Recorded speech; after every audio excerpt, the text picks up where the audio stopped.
1, 2, 3. 1, 2, 3.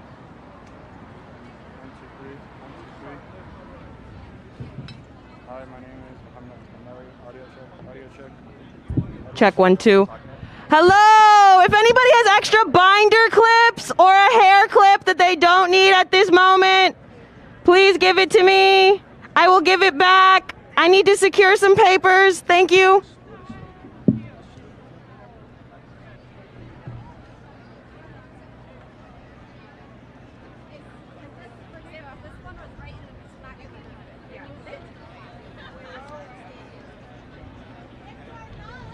I don't know.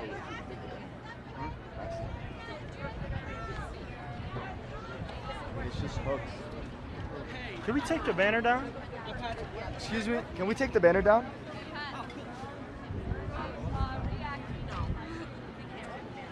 No. Why do you need the banner now? Because the Capitol's a better background than this. We can try and lower the banner. Yeah. I think we should have the banner up.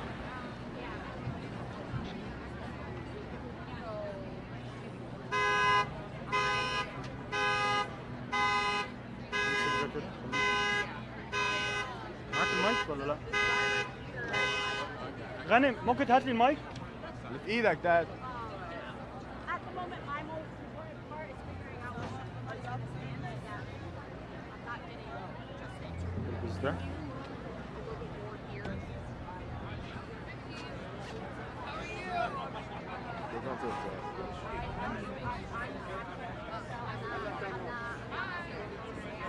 You're gonna mic him up?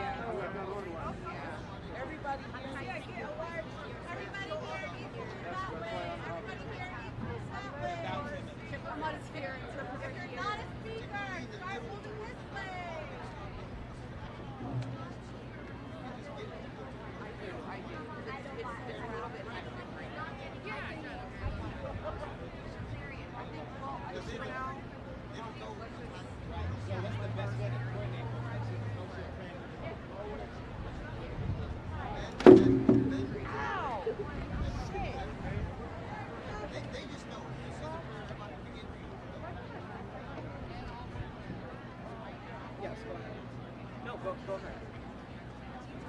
Yes.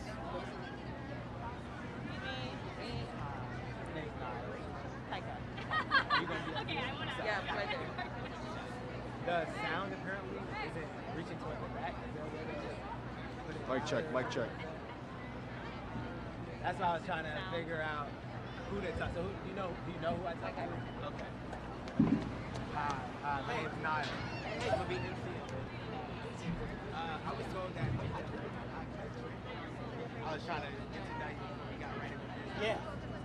So apparently people in the back can't hear that way. Is there a way to make the volume go up?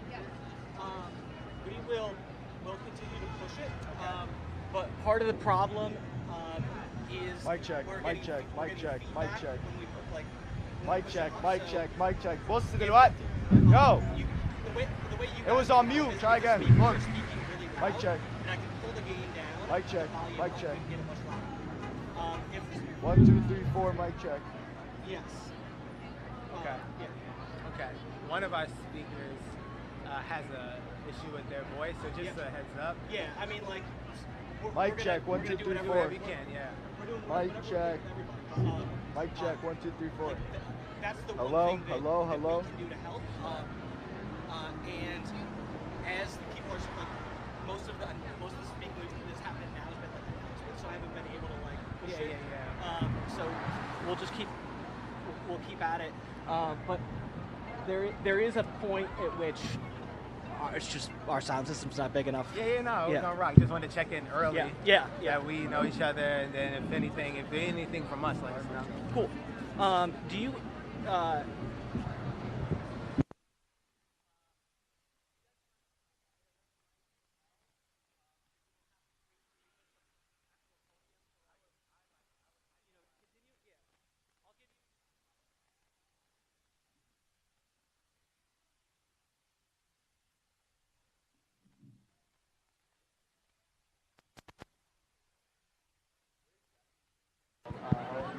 One, two. Like he was. I'm not sure. One, two. The E-man? Can we turn this chance?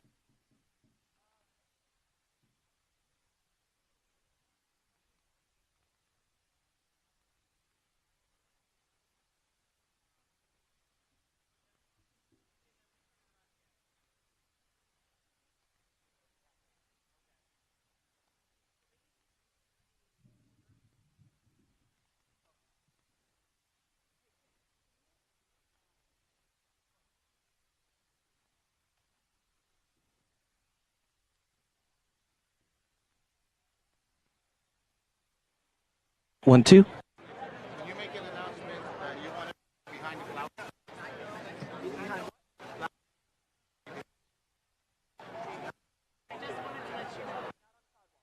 Okay.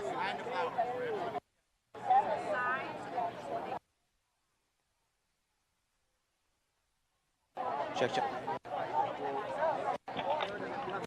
When they're praying. Yes. Okay. Late to his appointment, and then he forgot his handle.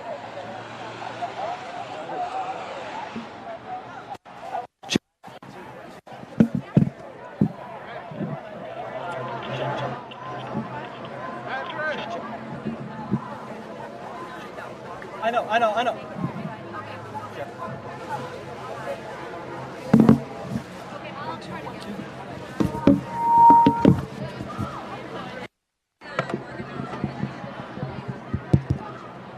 Check. 1, 2, 1, 2. Testing, test. Okay. If you can hear my voice, clap once. If you can hear my voice, clap twice. Okay, if you are not going to be praying, then what we need you to do is to move to the sides. Everybody look at me, especially if you're close to the stage. Okay, so now turn around and look at those flowers. You want to be all the way to the left or all the way to the right? Channel 5, this is James, police liaison. Just doing radio check, so please check. You want to move all the way over. Sorry. Can the media stay? Yeah. What's that? Okay. Oh. All right, we need everyone to move all the way to the south. We're moving everyone to the south if you are not praying. We might have to make a quick announcement for the Muslims. Assalamu alaikum wa rahmatullahi wa barakatuh. May Allah reward you for all coming out here in this most desperate time, in this most devastating time for the people of Gaza. My dear Muslims. Use the wired mic. My dear Muslims, I ask you to please.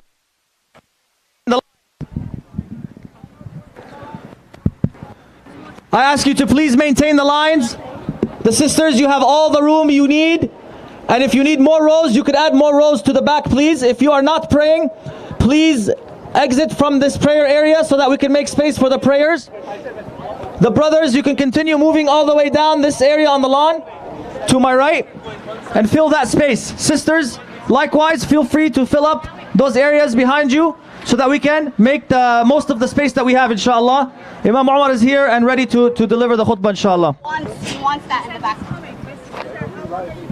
You guys can take this mic back. Thanks. The imam wants to give the khutbah. So he's just letting you guys know. We're not even going to be on live. So let me just double check something.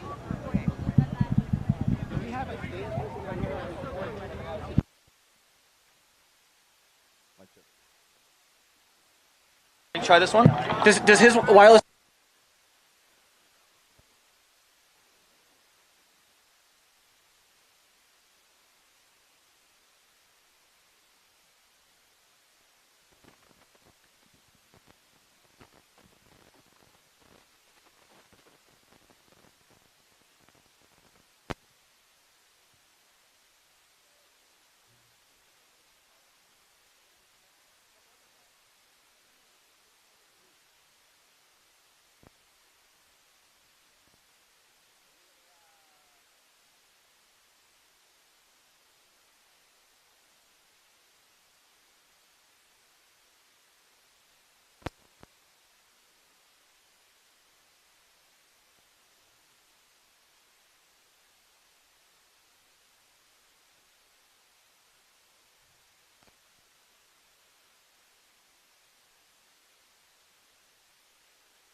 Testing, test.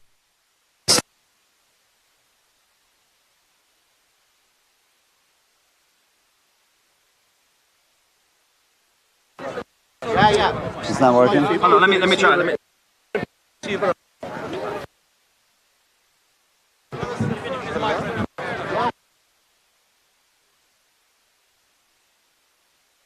Yeah. It is gonna be cool.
على الأقل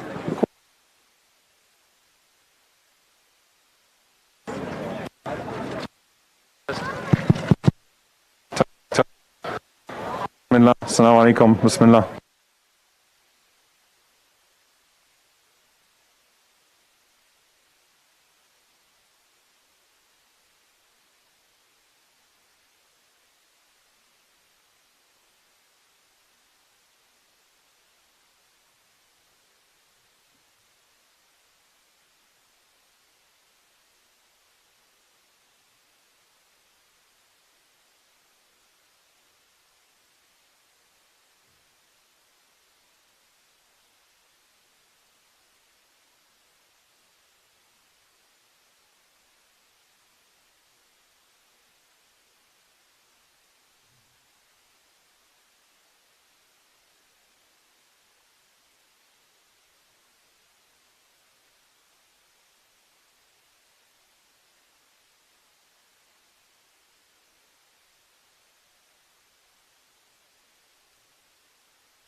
It's possible. Around. He's gonna come back up here. He can't do it there. It's too. So we're just gonna do it up here. He's gonna deliver the sermon from here because we tried to take them.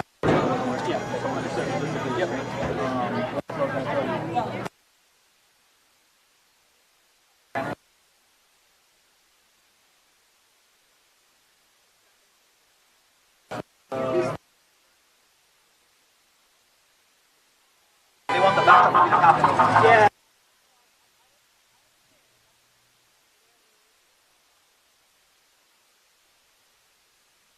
Can I work with you on it?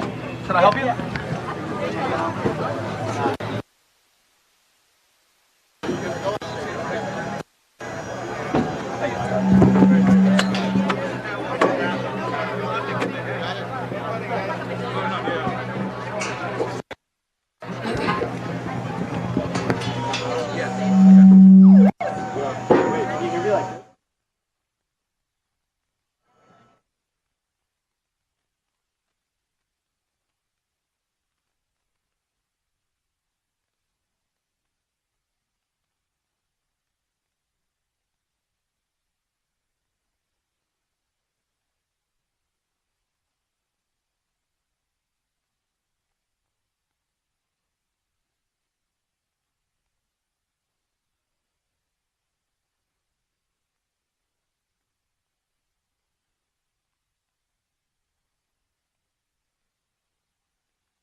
Oh, you can go a cappella? He can make azan. The brother is gonna make azan. Niall, Go back. I moved it up. Because I need to test the other mic. Oh yeah. Niall's gonna introduce you, inshallah. Okay. And then once you get up and say assalamu alaikum, we're gonna have the brother Naeem's gonna give the adhan. Okay. And then will the stage be cleared for khutbah? What do you mean? While you give the khutbah? Yeah. Oh, like you want nobody on the stage with you? No, we're gonna For Jummah, it's gotta be completely. Khali? Yeah. Okay, we can go down. Even the sound guy? How does it sound? I guess if he's kind of behind. Put the headphones on? Yeah, put the headphones on. We'll get down after we introduce. Follow. Okay, thank you. All right, sounds good. We're all good? We're all good now? You know what, man? Take the easiest route. Solomon. That's the easiest route. Yeah. I'm from New Orleans. It was always just Solomon. I didn't. Sounds good? Yeah. Solomon, Omar. Solomon. Yes. So I'm just gonna say your name. Can you pass me, take out the headphones and give it to me? Sure. Is it?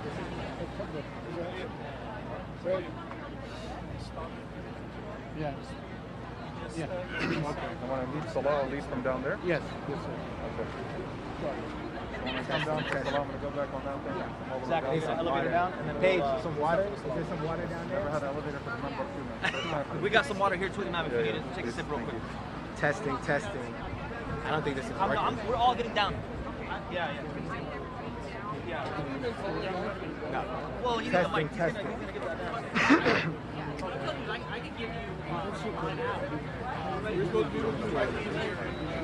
Only the video. Everyone else is gonna be one. And who is gonna be? Okay.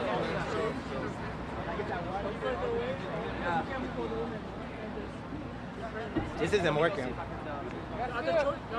should let him know.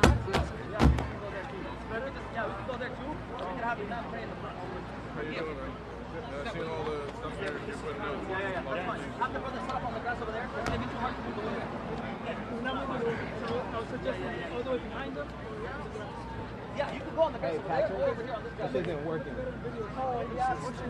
Yeah, you can put it up. Oh, wait, yeah. Stay. Yeah, we're ready. Niall, you ready? We're good. We're clean. Sure. Not yet. We're all going to come down with Niall and Mark. We're gonna get started in 1 minute. We ask if you are a speaker for the event, please come up to the stage. If you are a speaker for the event, please come up to the stage. To the stage, not on the stage, the side of the stage. They're there. Wonderful. Standing right here? All right, we're gonna get started. I don't have any notes, so I'm just going to use the mic and I can hold the mic. That would actually probably be better. We're gonna get started. We want to first welcome all of you. This is beautiful, beautiful expression of solidarity. My name is Niall Ford. I am gonna be one of your MCs. I'm here representing a coalition of organizations that have come together to mobilize a multi-faith, multi-racial, intergenerational march and rally. The other MC I'm gonna call to the mic right now is gonna be Lara Kilswani. Assalamu alaikum. Assalamu alaikum. My name is Lara Kiswani and I am here with the Arab Resource and Organizing Center as well as the Rising Majority. We are here today to come together in solidarity with our people in Palestine and in Gaza. We are here today to demand that Congress and President Biden cause an immediate ceasefire.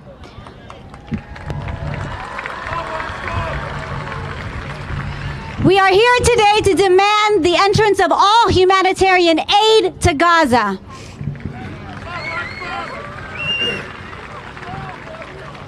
We will start with a prayer to ground us.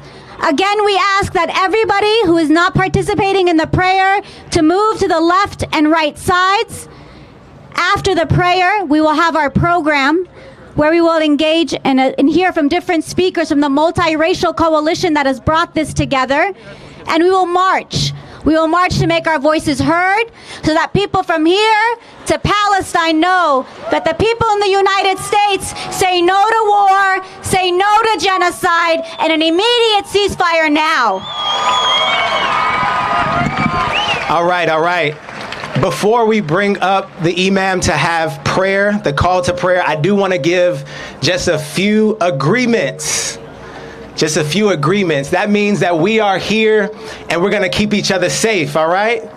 So the first thing, as I said before, this is a multi-faith, multiracial, intergenerational march. We are all here under the agreement and under the commitment that all life is precious and all life is valuable, all right?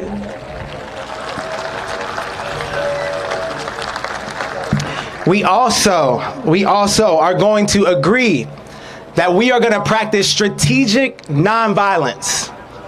Strategic nonviolence is not the same thing as passiveness. Strategic nonviolence is us lifting up our voices, coming together and saying no to war and violence, yes to peace and justice, and we are going to practice strategic nonviolence together. And the last thing, there's no room at all for any form of racism and oppression. We're here to oppose all forms of oppression. So we're going to make sure that we express and we show exactly what we believe in. At this time, we are going to call up Imam Omar Suleiman to lead us in our call to prayer.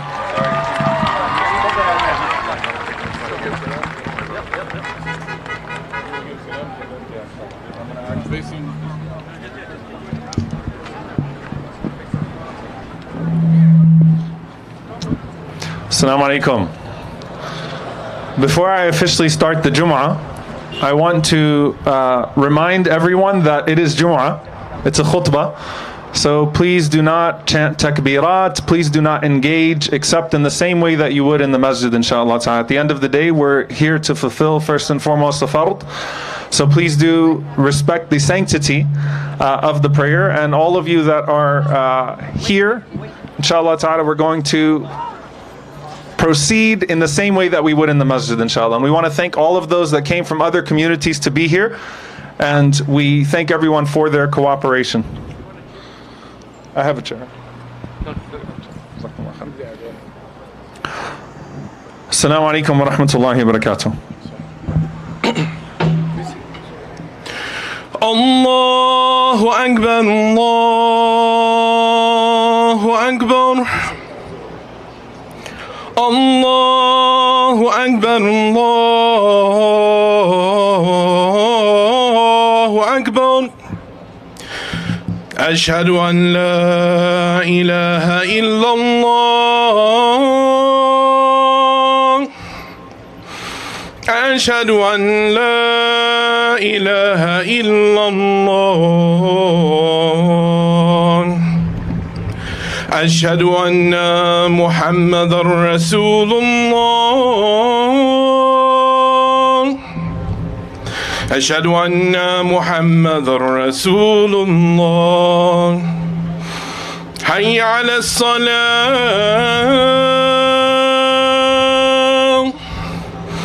حي على الصلاة.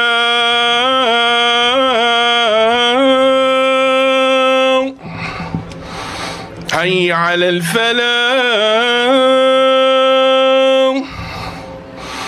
حي على الفلاح.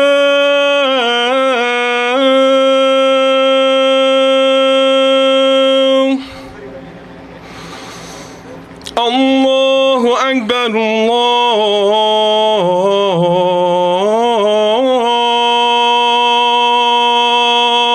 الله أكبر. لا إله إلا الله.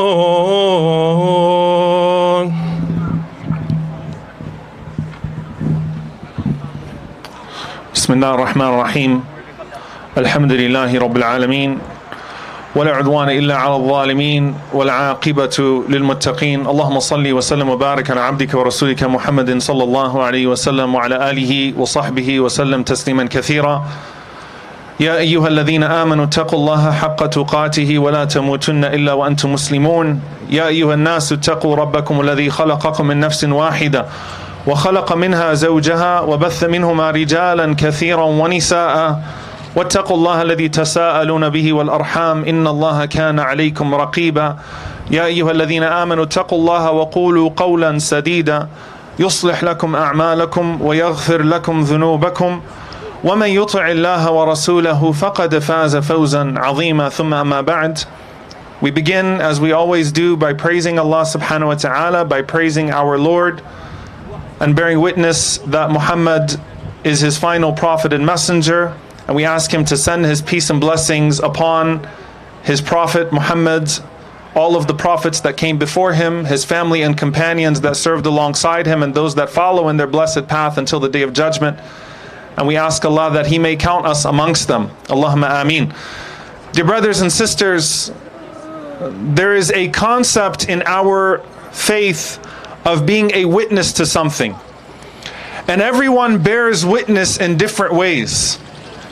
And when we go back to a very famous story of the father of the prophets, Ibrahim alayhi salam, Abraham, when he was being thrown into the fire by his father and by his people, you have to imagine that as this fire was kindled and as a man is about to be thrown into that fire, that there are some who are paying attention and who maybe thought at that moment that this is inhumane. That maybe thought at this moment that Ibrahim did not deserve what was being done to him. And what the Prophet Muhammad, peace and blessings be upon him, tells us is that there are various creations of Allah, creations of God, that wanted to intervene and intercede on behalf of Ibrahim and cool down the fire. And there's one particular narration that I want to stick with you because it might feel like it at the moment.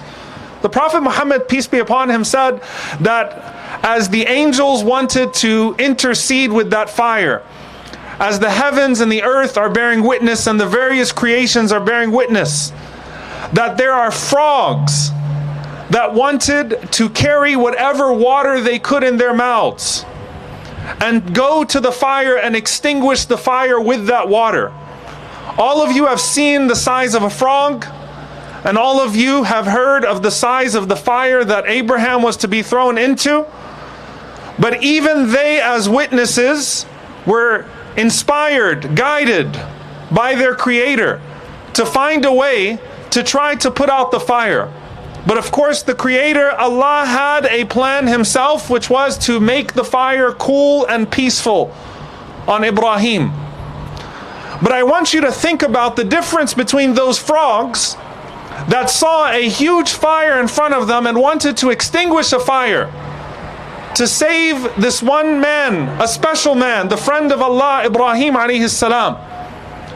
And think about a story in Surah Al-Buruj, a chapter in the Quran in which God talks about the people of the ditch, a people of faith who were rounded together and thrown into a ditch of fire by a tyrant, until the very last one was a mother who was holding her child. And Allah says to us in the Quran, God tells us in the Quran, وَهُمْ عَلَى مَا يَفْعَلُونَ بِالْمُؤْمِنِينَ شُهُودٌ. They were witnesses upon themselves as to what they were watching and what they were participating in. Those who were actively throwing them into it, those who kindled the fire, and those who sat back and watched silently. And Allah subhanahu wa ta'ala tells us, God tells us in the Quran, Wallahu ala kulli shay'in shaheed. And one of the names of Allah is this name that He uses here, that God is a witness upon all things. That they are witnesses upon themselves, that the heavens and the earth, the animals and the angels were witnessing what was unjust. But upon all of that, was Allah, was God Himself witnessing everything, and He introduces to us a name, and He has multiple names though He is one God, and attributes, and one of them is Ash-Shaheed, the witness.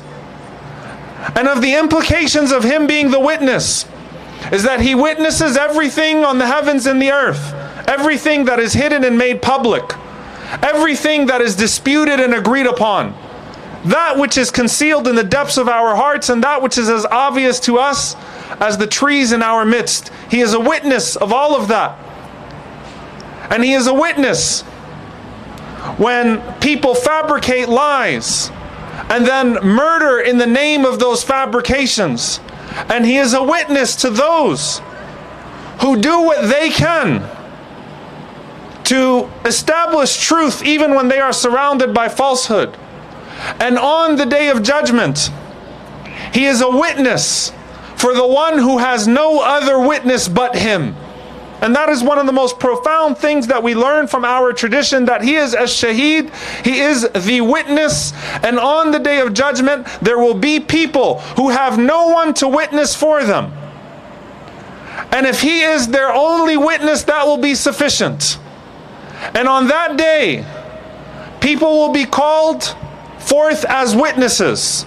Tyrants will be gathered in front of those that they harmed, and those that they harmed will bear witness against them. And those who saw the oppression will bear witness alongside them.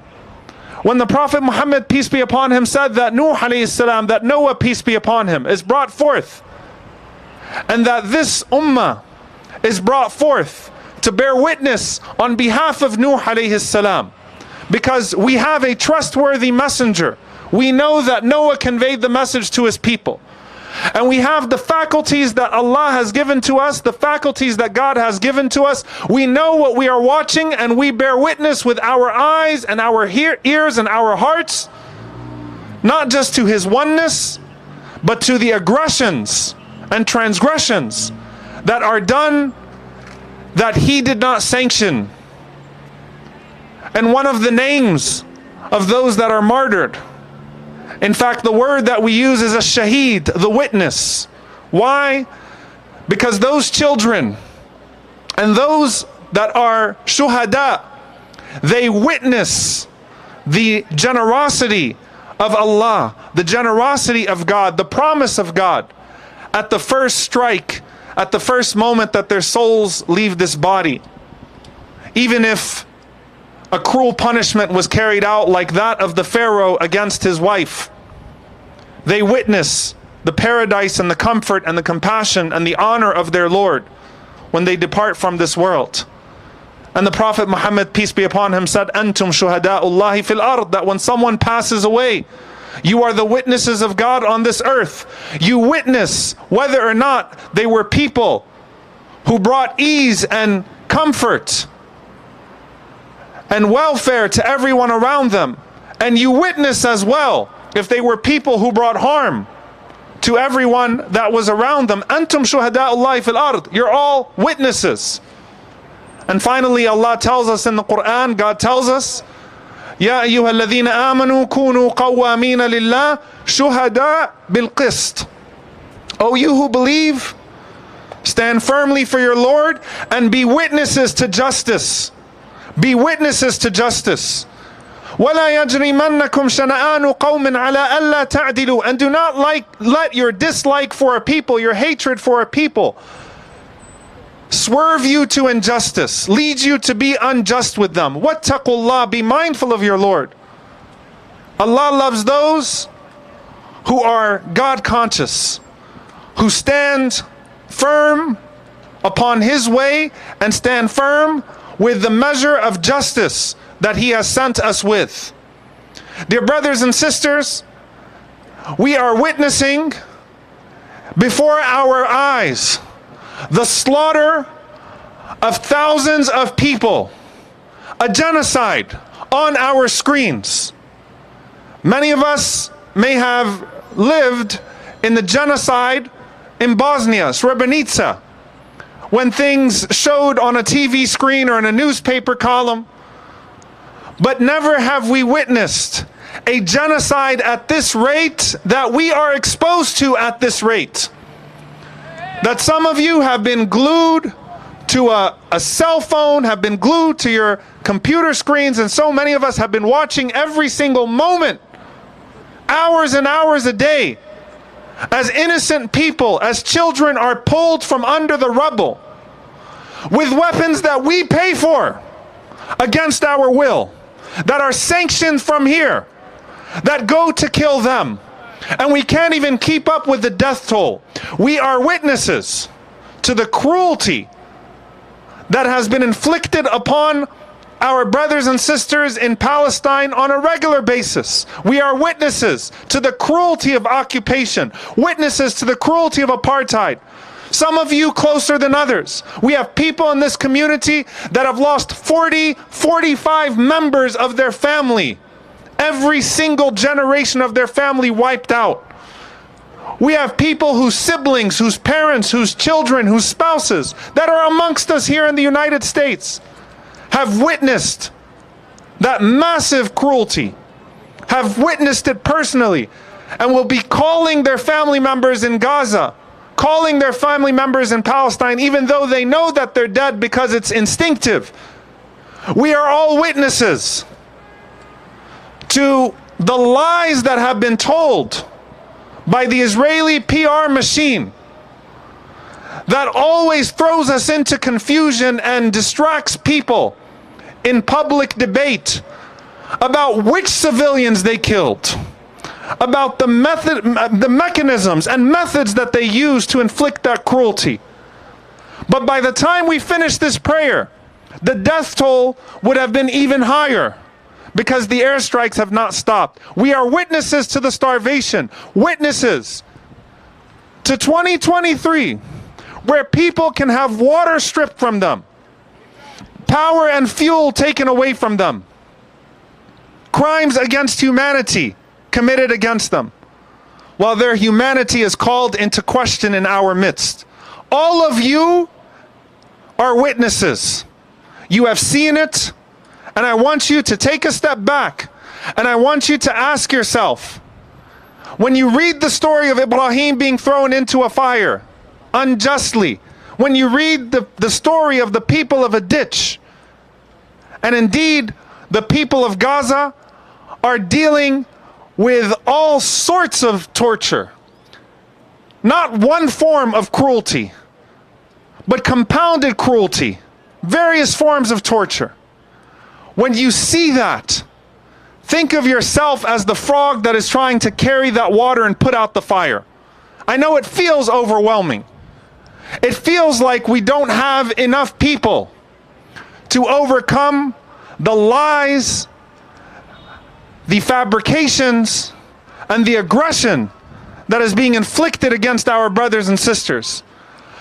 But just as Allah made miracles happen before, through small dedicated groups, we pray that we can be that small dedicated group that He is pleased with and proud of, and that we can amplify and count on Ash-Shaheed, the ultimate witness, to amplify. I end with one tradition for you all, and it is what the Prophet Muhammad, peace be upon him, said, that on the Day of Judgment Allah will say, "O my servant, I was hungry and you did not feed me." And a person would say back to Allah, "Oh Allah, how could I feed you and you are the Lord of the worlds?" And Allah will say, "Don't you know that so-and-so was hungry? And had you went to feed that person, you would have found my reward with him." And then, "Oh my servant, I was thirsty and you did not give me water to drink. Oh my Lord, how can I quench your thirst and you are the Lord of the worlds? Don't you know that so-and-so was thirsty? And had you gone and provided water, you would have found my reward with that person. Oh so-and-so, I was sick and you did not visit me. Oh my Lord, how could I visit you and you are the Lord of the worlds? Don't you know that so-and-so was sick, and had you went to visit that person, you would have found me with them?" If this is what Allah would say on behalf of one who is hungry, on behalf of one who is thirsty, on behalf of one who is sick, what then of the people of Gaza who are hungry, who are thirsty, who are sick, who cannot get a break from the airstrikes that are falling above them? What is our excuse? How are we bearing witness? We're bearing witness here. And we're going to keep bearing witness as long as we can on this earth. And we will bear witness on that final day that we will not be silent and passive while our money is used to murder people, innocent people in the thousands, and to keep them starved under occupation and apartheid. That we will use every last bit of our breath, every last one of our heartbeats, every last bit of our physical energy and our emotional capacity to fight back so that our brothers and sisters are not slaughtered in silence, because we know that one day we will be called to witness. And oh Allah, bear witness. Oh Allah, bear witness. Oh Allah, bear witness that we are trying to do the best that we can for our brothers and sisters. أقول قولي هذا واستغفر الله لي ولكم ولسائر المسلمين فاستغفروا إنه هو الغفور الرحيم.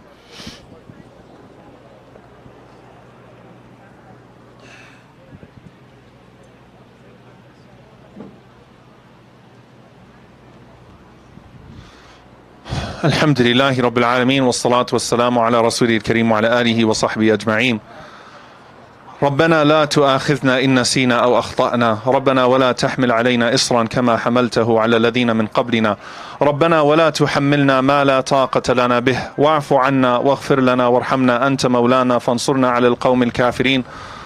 Oh Allah, we call upon you and we ask you to send your mercy upon our brothers and sisters in Gaza. We ask you to give them justice. We ask you to give them tranquility. We ask you to protect the innocent and the downtrodden and the weak and the oppressed. We ask you to use us for their sake. We ask you to have mercy upon that little boy, 6-year-old boy, Wadi', who was slaughtered here in our streets in the name of the same bigotry that has slaughtered thousands of our brothers and sisters in Palestine. And we ask you, O Allah, to have mercy on them all. We ask you to use us for them. We ask you to use us in ways that are pleasing to you, to uplift them. And we ask you to send your peace and blessings upon the prophets and the messengers and the righteous ones, and to include us amongst them. Allahumma ameen. أقول قولي هذا واستغفر الله لي ولكم. أقم الصلاة.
Testing, testing.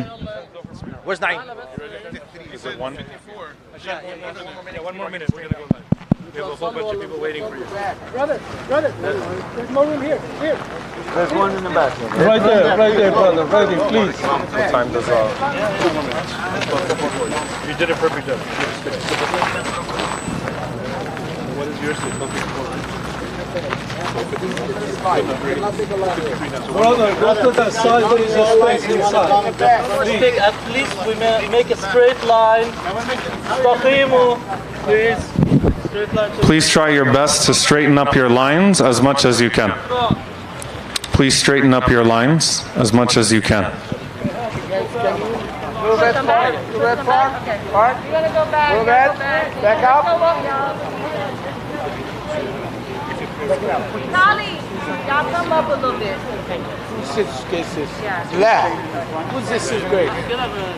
Take it up. Take it there. Take it there. Yellow. Ready? I didn't make the comment. Ready? Take it up. Hey.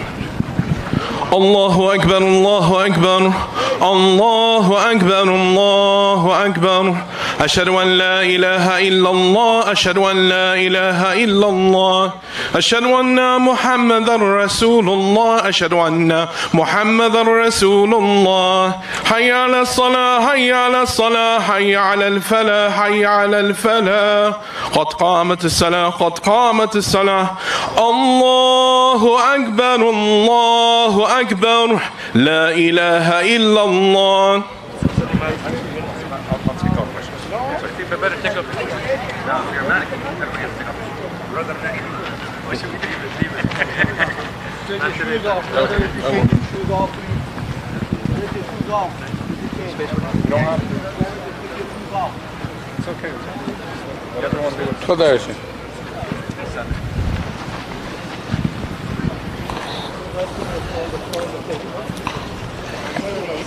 You better not be in the front of her, brother.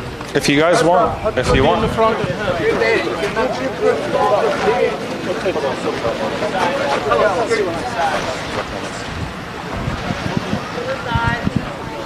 الله أكبر سبحانك اللهم اسمك وتعالى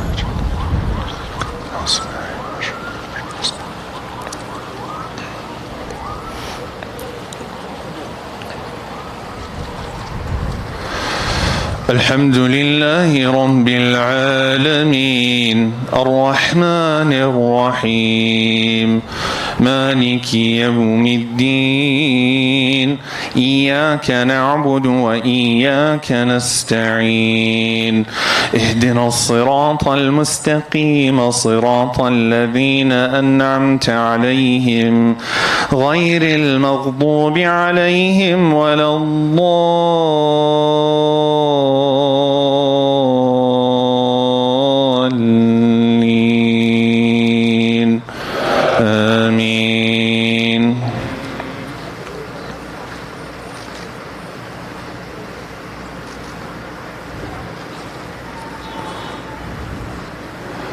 والسماء ذات البروج واليوم الموعود وشاهد ومشهود قتل أصحاب الأخدود النار ذات الوقود إذ هم عليها قعود وهم على ما يفعلون بالمؤمنين شهود وما نقموا منهم إلا أن يؤمنوا بالله العزيز الحميد الذي له ملك السماوات والأرض والله على كل شيء شهيد الله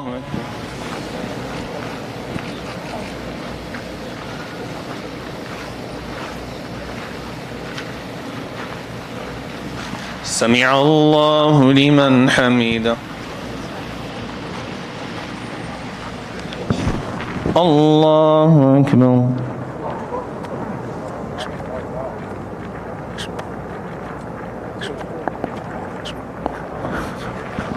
الله أكبر.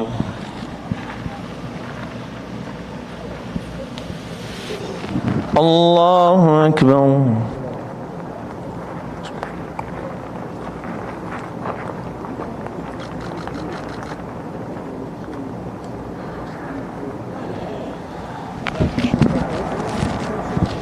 الله أكبر.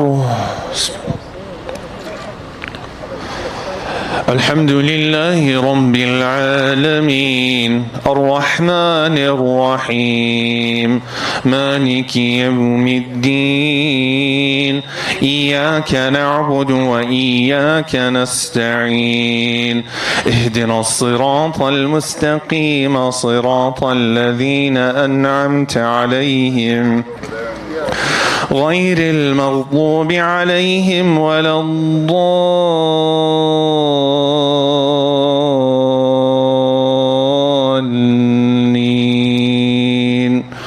آمين.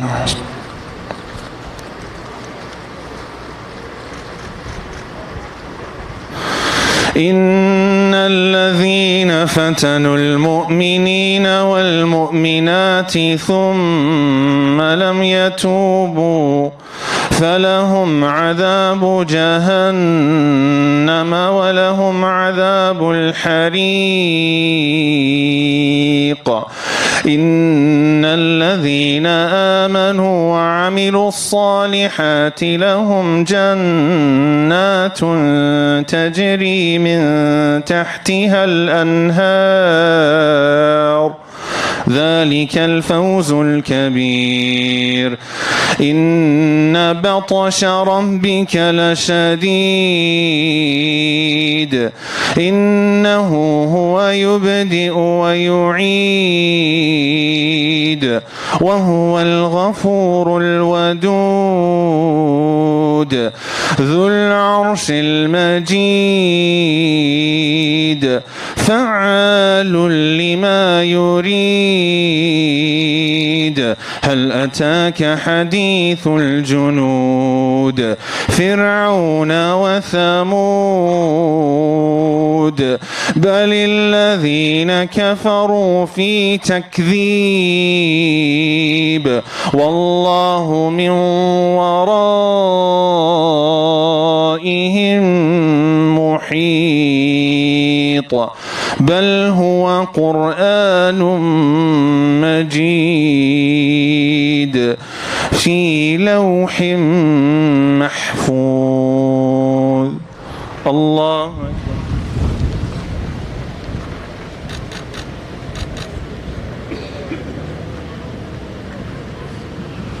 سمع الله لمن حمده. الله أكبر.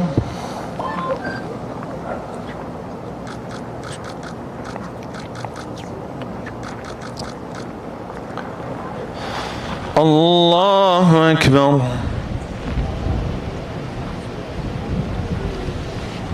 الله أكبر.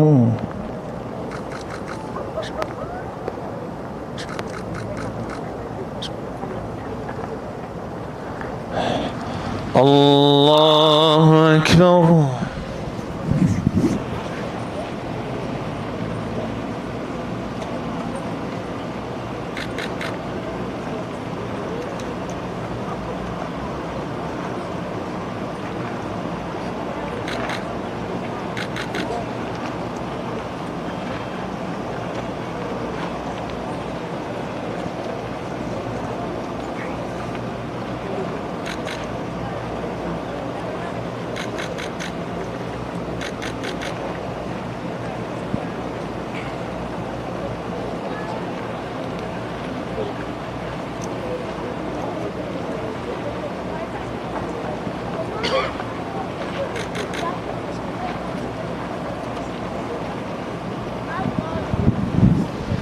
السلام عليكم ورحمة الله.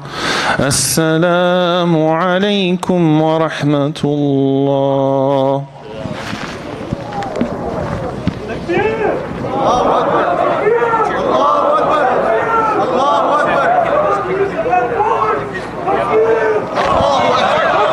Assalamu alaikum wa rahmatullahi wa barakatuh. Inshallah ta'ala, we want to thank everyone for coming out here to be a part of the Friday prayer. We also want to thank all of those who observed respectfully and remind everyone that we are here for a cause that unites us right now, which is to uplift the humanity of those who are being slaughtered and silenced. So thank you all for being here. Assalamu alaikum.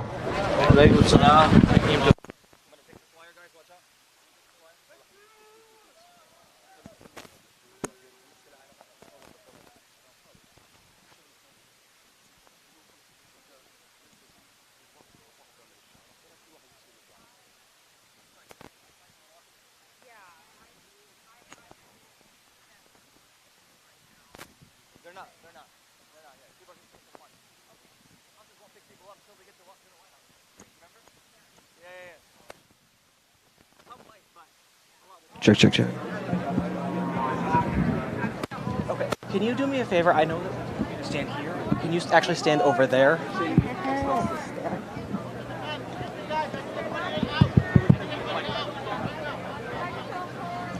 Assalamu alaikum. Assalamu alaikum. Again, I want to thank everybody for being here. My name is Lara Kiswani, and I am here from San Francisco with the Arab Resource and Organizing Center. We are here as part of the multiracial coalition, the rising majority that has put this on alongside many of our partner organizations. And all of us are here to demand from Congress and President Biden an immediate ceasefire. Let me hear you if you are here to demand an immediate ceasefire. Let me hear you if you are here to stand in solidarity with the people of Gaza. Let me hear you if you are here to demand more of Congress. Well, we are joined today by a few more special guests, those who have the political will and the courage to speak out. We are here today with two members of Congress who have authored and endorsed the resolution to call for an immediate ceasefire.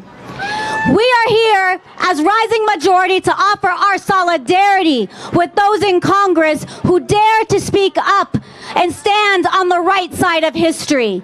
So join me, please, in giving a warm round of applause to Congress people Rashida Tlaib and Cori Bush.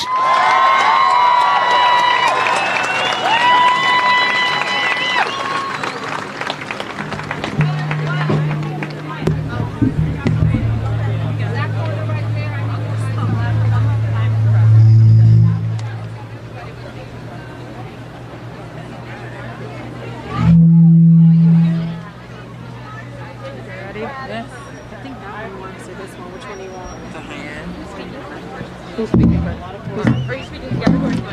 She's like, yeah, I got her. Let me go first? Yeah. Assalamu alaikum. My name is Congresswoman Cori Bush. And I bring you greetings from St. Louis, Missouri, where I represent in the United States Congress. I love you. And I'm here because one thing that I learned many years ago was that presence matters. I learned that when we say we support or we say we stand, showing up is one of the best ways you can do it. Even if it means you get attacked, even if it means some folks say your name and try to scandalize you, villainize you, demonize you, showing up, it can make all the difference. And so because I learned during Ferguson, when so many of our Palestinian brothers and sisters and neighbors came and showed up on the ground because they wanted to support black folks standing up saying, no longer will we live under this oppression. And they stood up, some of whom are here today, and they said, we will lock arms with you. We will fight for your freedom and your liberty right here in this country. And that's something I'll never forget. And so it made me think about, Corey, where are you? How are you showing up for them? When I learned about the oppression, when I learned about the hurt and the harm that's happening, not only in the United States, but also in Palestine, I learned, show your body up. Put your body on the line. Be there, speak up, show up. And not only that, let them see your dark skin show up for them. Let them see this black woman show up. But you know, we shouldn't have to be here today. We shouldn't have to do this. We shouldn't have to demand peace. But that's what we're doing. We shouldn't have to press pause and say, hey, pay attention to us, because we don't want our family members to die. Because we want freedom and self-determination, and we are anti-war, we are pro-peace. We shouldn't have to do that today. But because of the violence against your families, because of the violence that's happening, the trauma, the death, we stand. You all have come together, and let me tell you, I know what it's like to be the one oppressed and have to show up for yourself and wondering who's going to stand with me, who speaks with us. Thank you for coming out anyway. I know you're in danger. We know that there is harm coming your way, but we also know that we stand together. You are not alone. We are standing with you side by side, arm in arm.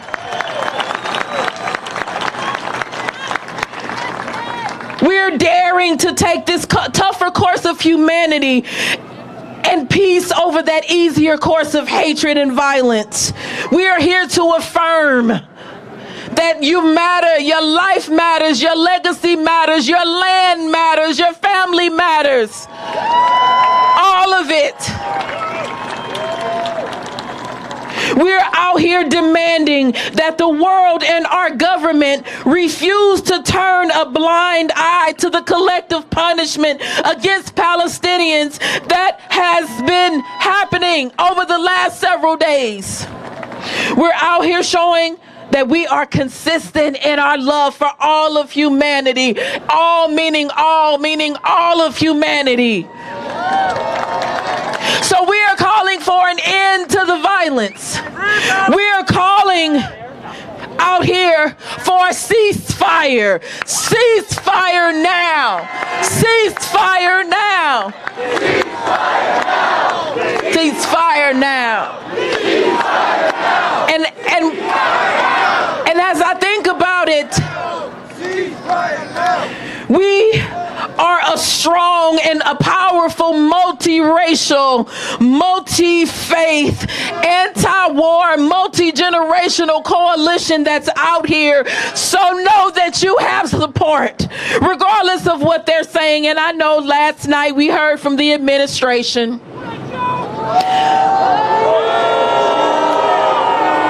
calling on Congress for more bombs and more weapons, which we know will only lead to more violence and more death and more atrocity, and absolutely not, not on our watch, not in our lifetime, not again. This is why my sister and I, Representative Tlaib, This is why we came together and introduced the Ceasefire Now resolution in Congress. This resolution calls on the Biden administration to demand immediate de-escalation and ceasefire in Israel and occupied Palestine, and to send humanitarian aid and assistance to the 2.2 million people under siege and trapped in Gaza, and to save as many lives as possible. And so I'll close with this. I took a moment this morning to think about what I can offer to this movement. What can I do? As one person, one individual, what can I bring? And there was this song that kept playing over and over in my head. And I'm a Christian woman, and this song was, Lord, I'm available to you. My will I give to you. My soul I give to you. Lead me, basically is what it's saying. So I want to put that out to every person. Even if you feel like all I can do is show up, all I can do is donate to somewhere, all I can do, no, each and every one of us has a place right now. You are here for such a time as this. You are here because you have something to offer to save lives, to save your families, to save our families. You have something to bring to this movement for true freedom and self-determination. So sit with that as you stand out here today and think about, who am I and what do I bring? Because this moment is yours for the taking. We will win peace. We will win peace. We will win peace. We will win peace. Ceasefire now. Let's give it up for Corey! Corey! Corey! Corey! Corey! Corey! Assalamu alaikum. Bismillah ar-Rahman ar-Rahim. Yesterday, I wish you all could have seen. If you haven't, you should have seen our Jewish neighbors from across the country. They made me so proud and inspired. You can hear the voices throughout Cannon come through Longworth, through Rayburn. As they shouted ceasefires, they shouted not in my name. As they shouted never again to no one. And mashallah, the Muslimin in the crowd today. If this is not a showing that most America is not with you, Mr. President. Most of America is not with the people that don't want to de-escalate and facilitate a ceasefire. I don't know who you're listening to. I don't know who you're talking to, but you're obviously not talking to these Americans. So, ya Jama'ah, I'm going to speak the language that they only understand. Because as we go for over a dozen days of pure violence, massacres, it didn't matter how many bodies we showed them, how many children we showed them, how many tears we shed. It wasn't the chemical weapons that was melting children's faces, burning them. It wasn't the cry of a mother or a father who took so long to have his baby boy crying, kneeling down to kiss him for the last time. It wasn't that. Do you know why now all of a sudden there seems to be this small little bit of humanization? Badri alaikum. When did you decide? Now?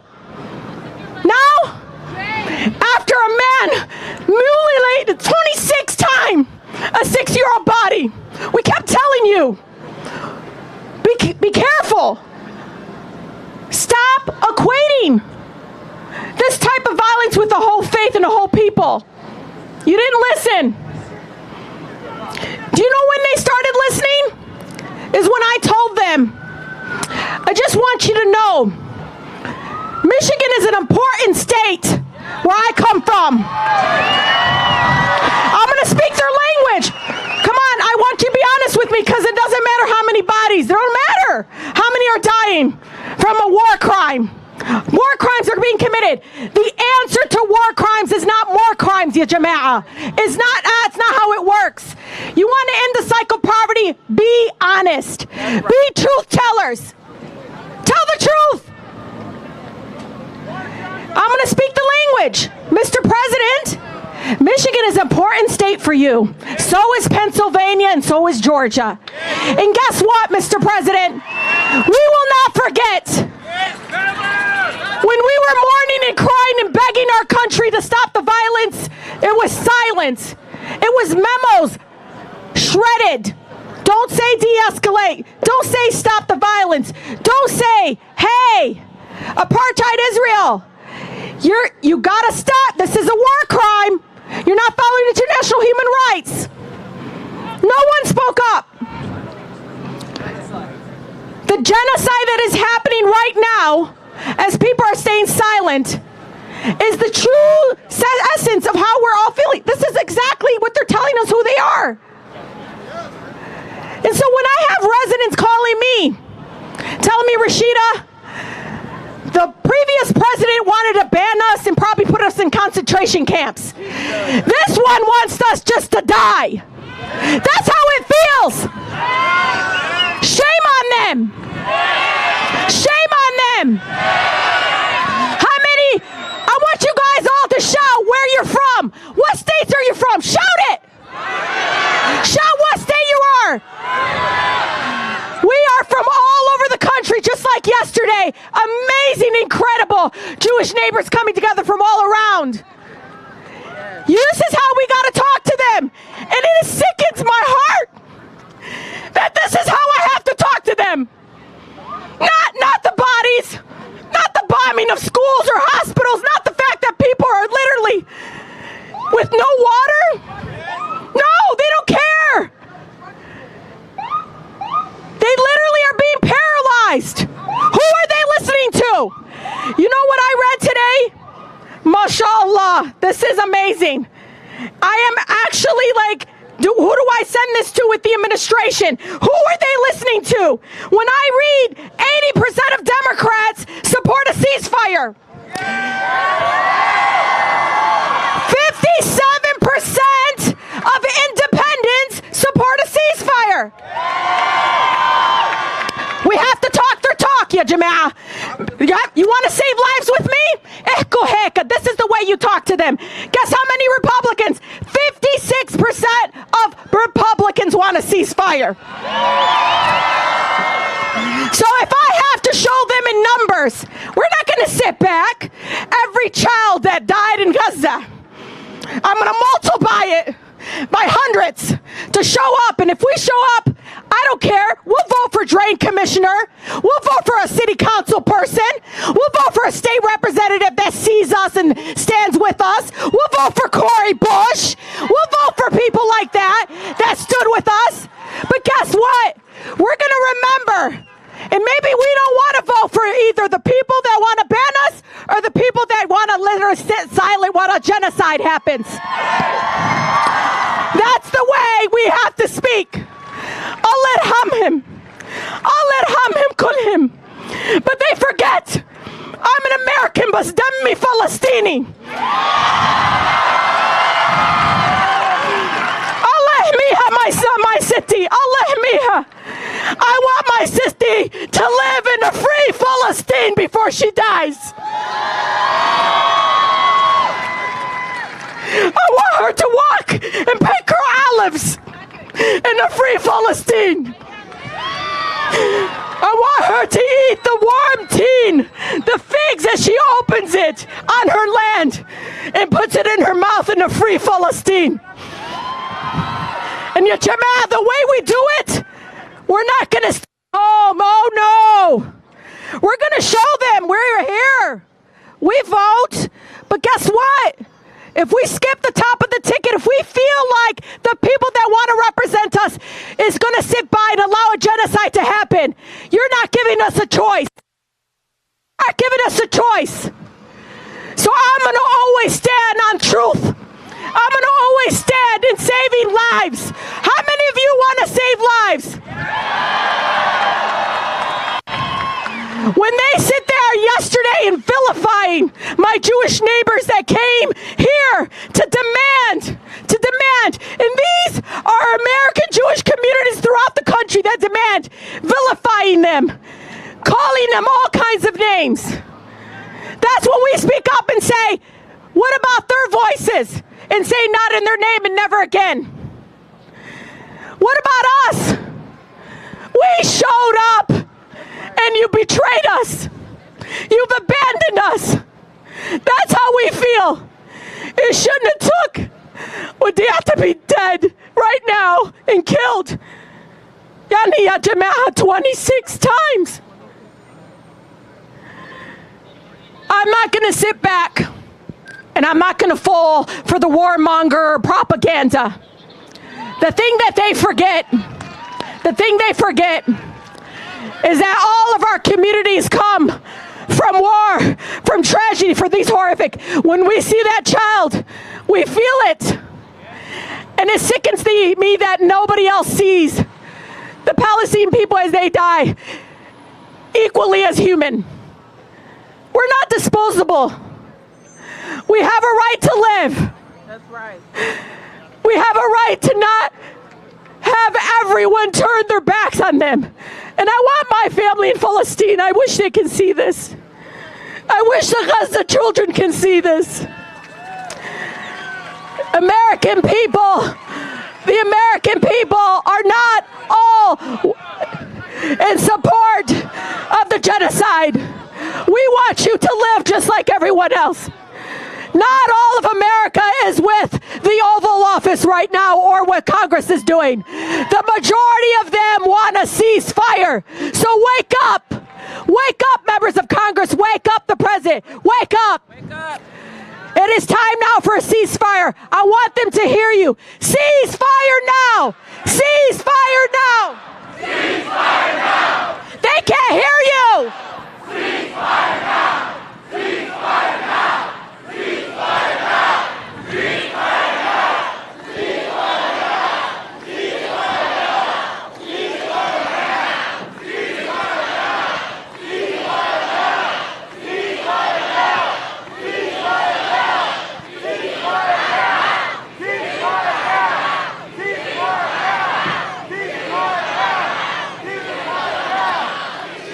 I want to thank you all so much. I know you all. I want you all to know I know how much courage it takes to be out here. I know what they're doing to young students on campuses, people in the workplace, our children in schools. I know. But you know what? Fil akhir ad-dunya, who's the judge? So I want you to know you will always have a sister in Congress that will speak truth to power. And I protect everyone.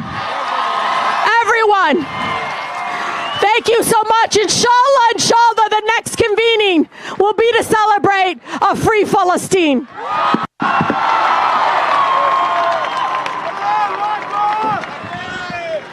Everybody give a big round of applause for Cori Bush and Rashida Tlaib. We are here to demand justice. So when I say no justice, you say? When I say no justice, you say?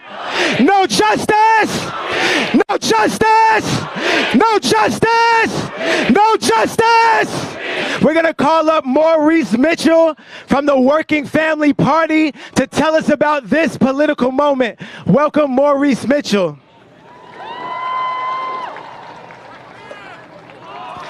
No justice! No justice! No justice! Ceasefire now! Ceasefire now! Ceasefire now! Ceasefire now! Ceasefire now! Ceasefire now! Ceasefire now! Ceasefire now! Ceasefire now! Ceasefire now! Ceasefire now! Ceasefire now! Ceasefire now! We're here to break down walls, and we're here to build bridges. We're here to break down walls of racism. We're here to break down walls of oppression, and we're here to build bridges of love. We're here to build bridges of hope.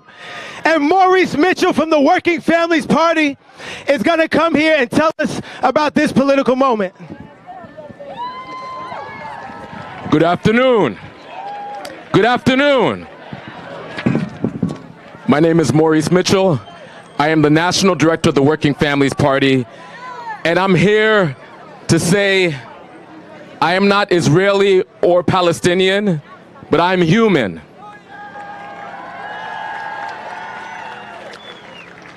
I am not Muslim or Jewish, but I am human. I have not worked on the ground in the region, but I am human. I currently am in the process of learning more and more about this decades-long conflict. Yet, one thing I am clear of is my humanity. So although I am a political leader, a party leader, and an organizer, I come to you today as a human being. I want to tell you a human story, if that's okay. As a New Yorker, I vividly remember 9/11. Two things echo in my heart and mind. The fact that my sister worked in the towers, and if she had not been laid off, she would have faced the fate of all of her friends and coworkers who didn't make it. I also remember the days after that moment of collective grief and mourning. Those attacks united a city and even a country across so many divisions that normally silo us. Then our political leaders leveraged our sadness and grief into retribution and war across two countries over 2 decades, taking hundreds of thousands of lives. Our media grew incurious and published war propaganda. Our Muslim, Arab, and South Asian friends and neighbors were treated like enemies by our government. And here we are, decades later. Are we any safer? Is the world any safer? Does anyone truly know what did all of that war and retribution amount to, and whether it did anything to bring justice to or adequately honor those that we were lost in September 11th? As a human, as a father, I felt to my core the sorrow of Israeli and other families of the dead, wounded, and kidnapped. I didn't look away. I allowed myself to feel their pain. And I chose to keep my heart wide open to remain a human witness to the suffering of Palestinians facing collective punishment from the Israeli army over the past week and days. I've also seen in horror how cynical people are leveraging the deep sorrow many of us continue to feel in order to claim, just like during 9/11, that the answer to sorrow and grief is swift and ruthless retribution. But we know from our experience that war almost never solves conflicts. We know, in fact, that wars almost always make things worse and invariably lead to the suffering of the most vulnerable people at the hands of the most powerful.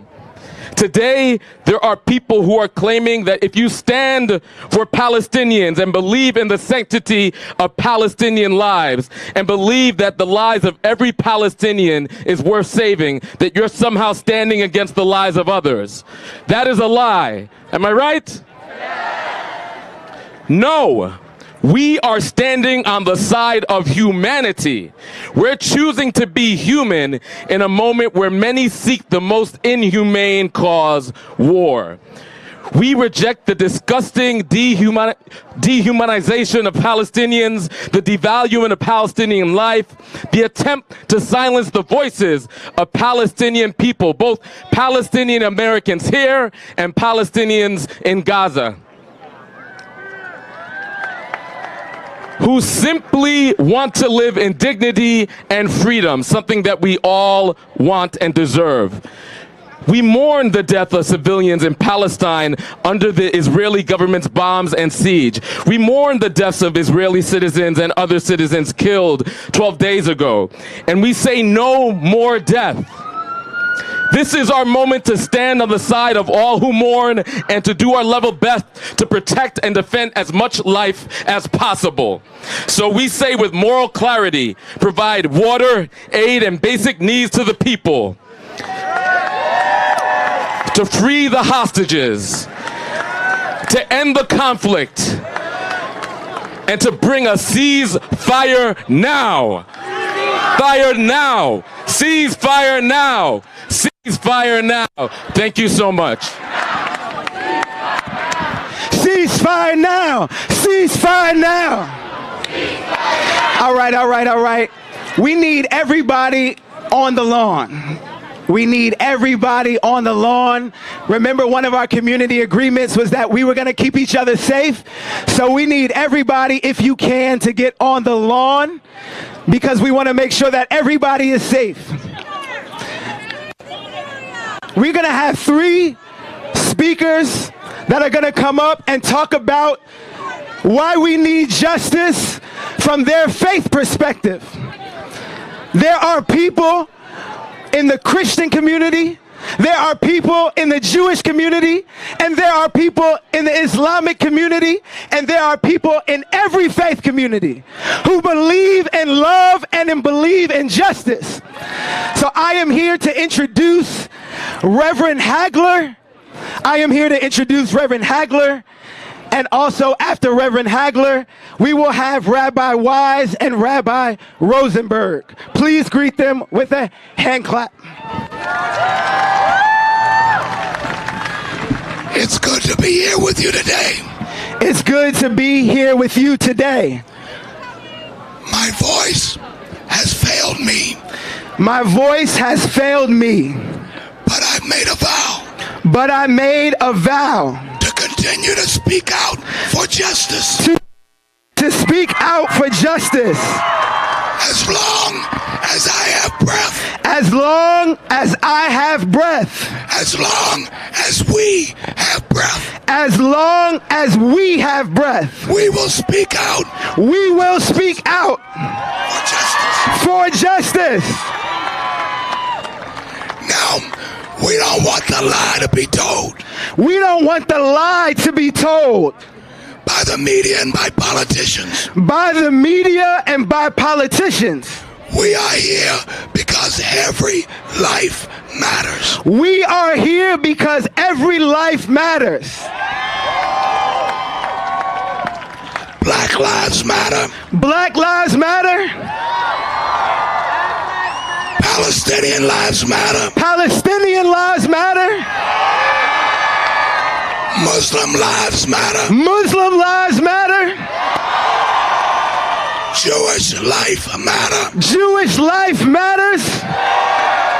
All life without exception matters. All life without exception matters. What I'm perturbed about. What I'm perturbed about. All of the voices that all of a sudden are outraged. All of a sudden, all of the voices are outraged. Where was the outrage last year? Where was the outrage last year? Where was the outrage last decade? Where was the outrage last decade? And where was the outrage for 75 years? Where was the outrage for 75 years? Palestinian children were killed. Palestinian children were killed. And women and adults. And women and adults. And they are just as important as any life. And they are just as important as any life. And so, we demand to stop the siege. To stop the siege. Stop the genocide. Stop the genocide. Stop the bombing. Stop the bombing. And declare a ceasefire now. And declare a ceasefire now. God bless. Ceasefire now. Ceasefire now. Ceasefire now.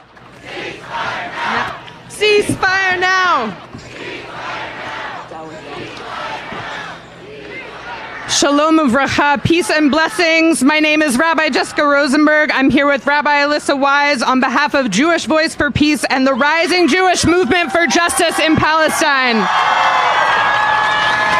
We are here with our ancestors at our backs, our community at our sides, and our descendants looking back at us, and the source of all life filling us up.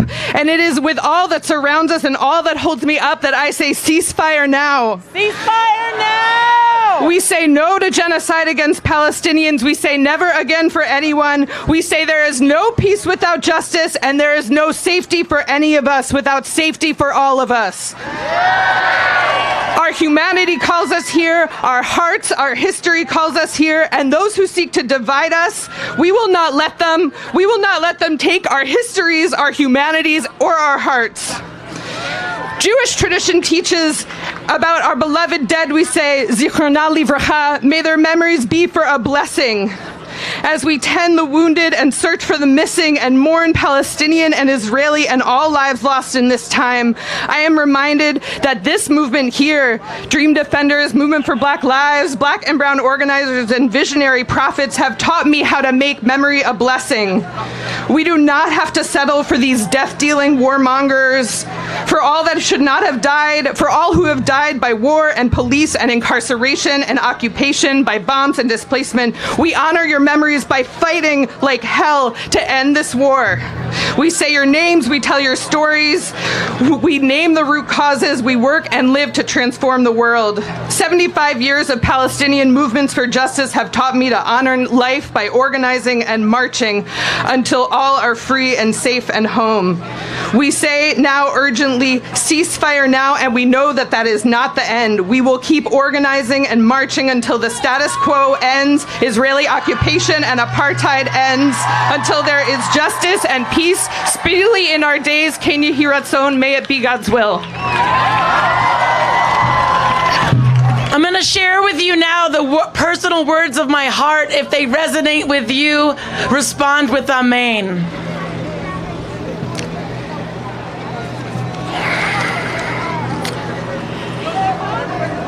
May the one who knows hope instill in us the confidence to imagine wholeness, safety, and freedom for all people. Amen.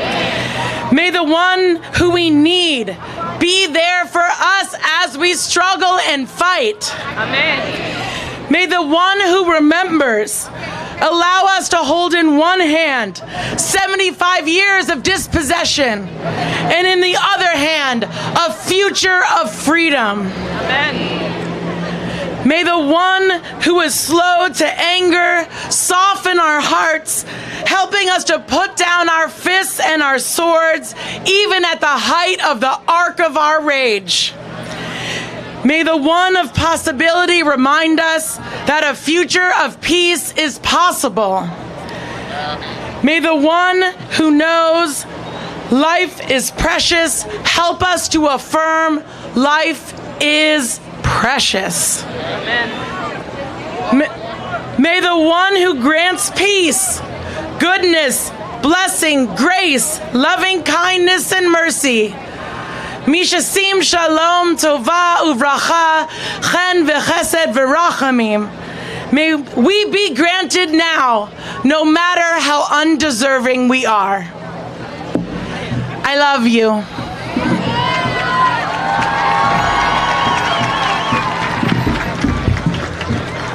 As we gather here, we just got an announcement that the apartheid state of Israel is threatening to bomb Al-Aqsa Hospital. As we gather here to demand an immediate ceasefire, we are watching the apartheid regime escalate its violence against the indigenous occupied people of Palestine. And we know they are doing that with the support, the unwavering political, military, and economic support of the U.S. government. Shame on the U.S. government for not reflecting the values of the masses who are demanding different, who are demanding an end to the siege, an end to the occupation, an end to genocide. If you look around you today, you will see that we are joined not only by Arab and Muslim and Palestinian. You are joined by people of all races, of all religions, of all genders, standing together on the right side of history. We are standing together to say no to war. We are standing together to say no to war and genocide. We, my friends, are standing together for peace. We are the freedom-loving people of this world, and together we will fight and build a new world. Next, I want to bring up the voices of the Palestinian people, including the 6-month-old child who vows to return to Palestine. I want to introduce Dr. Usama Abu Rashid. I want to introduce from AMP, from American Muslims for Palestine. I want to introduce Layla Al-Haddad, an award-winning journalist. And I want to introduce, Salma Kiswani. And I want to introduce Asma Abu Zaid, who's here from Gaza. We are going to hear from the voices of people from Gaza, and Layla Al-Haddad to hear from the voices of people from Gaza, the voices in diaspora, the voices of the Palestinian people here in the United States, demanding something different of this government. Please give them a warm round of applause.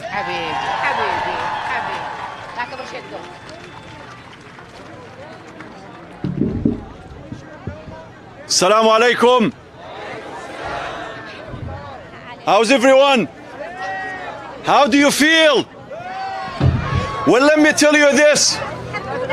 This massive turnout is a testament that they will not be able to intimidate us, nor they will be able to silence us. We will continue to speak out, speak up for the Palestinian rights. We will continue to amplify their voices. We're not going to give up on them. We draw our resilience from their resilience in Gaza now. We draw our defiance from their defiance in Gaza now. If Israel has failed and will continue to fail to break their will, you will never be able to break our will here in America. In his war speech last night, the president started by saying, and I'm quoting here, "We are facing an inflection point in history where the decisions we make today are going to determine the future for decades to come." We cannot agree anymore. Yes, this is an inflection point in history where humanity is being distinguished from evil. Mr. President, unfortunately, you have failed the test. You have failed the test.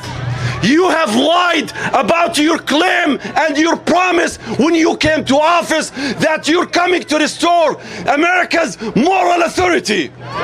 There is no morality in standing with genocide.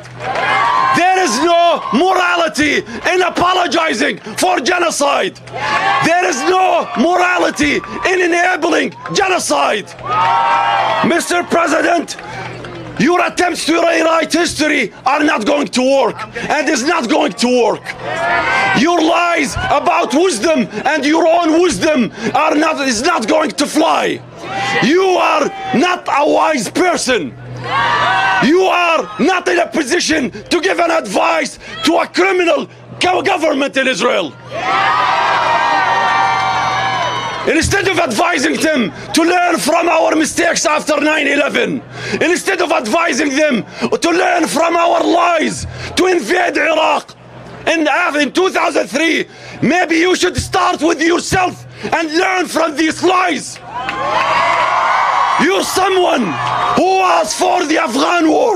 You're someone who was for the Iraq war. You're someone who's always perpetuated this machine, war and aggression worldwide. So instead of advising the Israeli government to learn from our mistakes, learn from your own mistakes. We invaded Iraq based on deceptions and lies, and you are lying today when you are claiming that it is the Palestinians who bombed their own hospital. You are lying when you claimed that you saw with your own eyes 40 Israeli children, beheaded Israeli children. The White House walked back your statement. You are still to apologize. The blood of Wadir is on your hands. You have fueled this bigotry. You have fueled this animosity. You have fueled Islamophobia and anti-Semitism. So shame on you.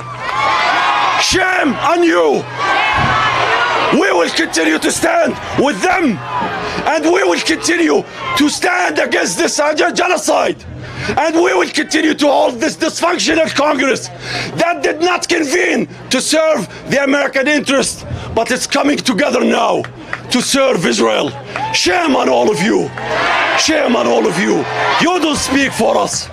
And Mr. President, you can kiss our votes goodbye. You don't deserve them. You don't deserve them. The hell with your moral authority that you promised us. The hell with you.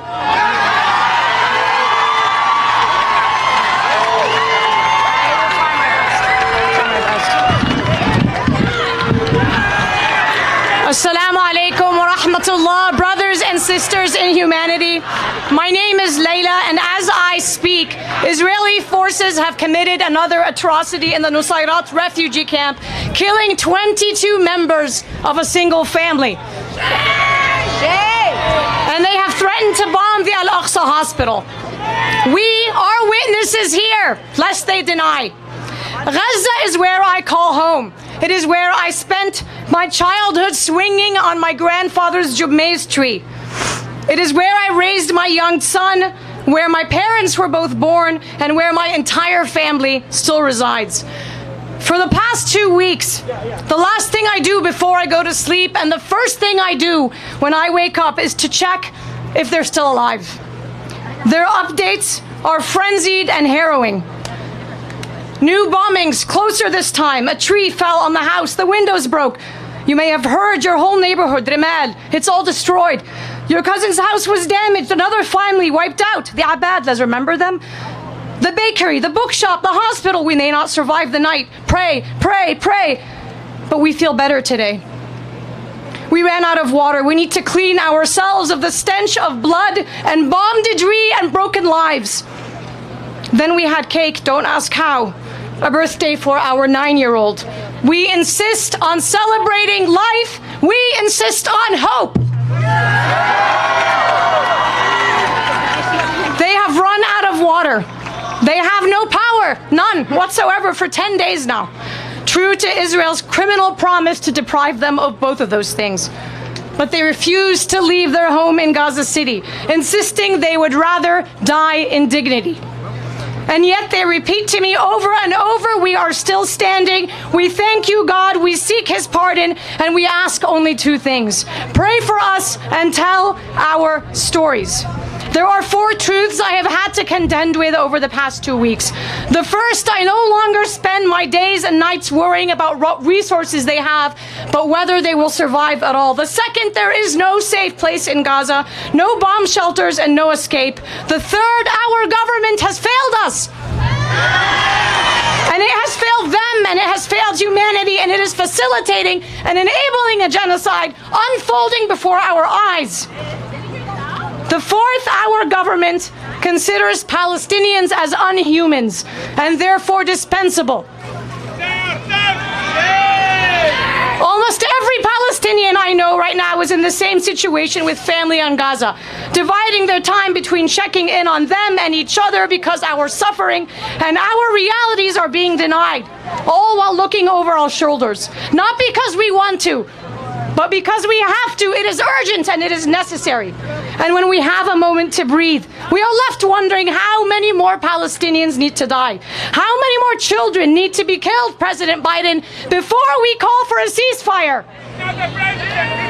44 Palestinians have been killed so far. 1,600 children, more than the number killed in 20 months of Russia's war on Ukraine. And I end with this. My 4 children have been watching all week, distraught, and asking me, what will happen when the dust settles? Will they forget about us again? For her sake and for our own, and more importantly, for the sake of the children of Gaza and Palestine, I hope not. A return to a status quo where Palestinians are given a false choice of living a life of subjugation under Israeli apartheid or leaving their own country is not something any of us can afford.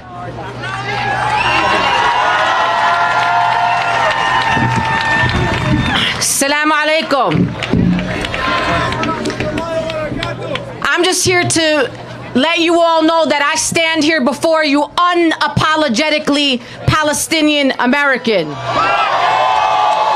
Sisters and brothers, I do not worry about the people of Gaza, because the people of Gaza are brave. They are courageous. They are resilient. I worry about you.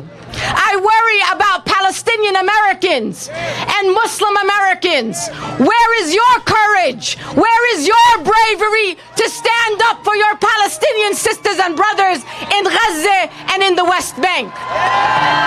Sisters and brothers, ceasefire is just the beginning. You will not walk away from us when there is a ceasefire, because that just means we go back to siege, we go back to occupation, we go back to brutalization, we go back to detention, we go back to deprivation. So don't stop at the ceasefire. Sisters and brothers, we have a lot of work to do, and some of you are not speaking loud enough. Rizq is from Allah.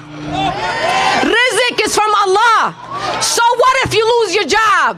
So what if you lose an opportunity, sisters and brothers? That means that it was not meant for you in the first place. Sisters and brothers, they could take everything that I have. Everything that I have. Because I and you are not more honorable than our Palestinian family in Gaza and in the West Bank. And I will say this to our president and the people who are around him, and the Arab Americans and Palestinian Americans and Muslim Americans who work for this genocidal administration. Shame on you! Shame on you! You need to be outside here with us. Your president has disrespected you and our communities. So keep speaking out. Keep calling your members of Congress, because November 2024 will come and we will not forget our people. And lastly, I'm going to share a quote with you. And this is to all of our friends here, our Jewish American friends, our black friends, some of whom are also Muslim, our South Asian, Palestinian, Syrian, Yemeni, all of you. It's a quote from Leela Watson, and she says this: if you have come here to help me, you are wasting your time. But if you have come here because you believe that your liberation is bound up with mine, then let us work together. Free Palestine!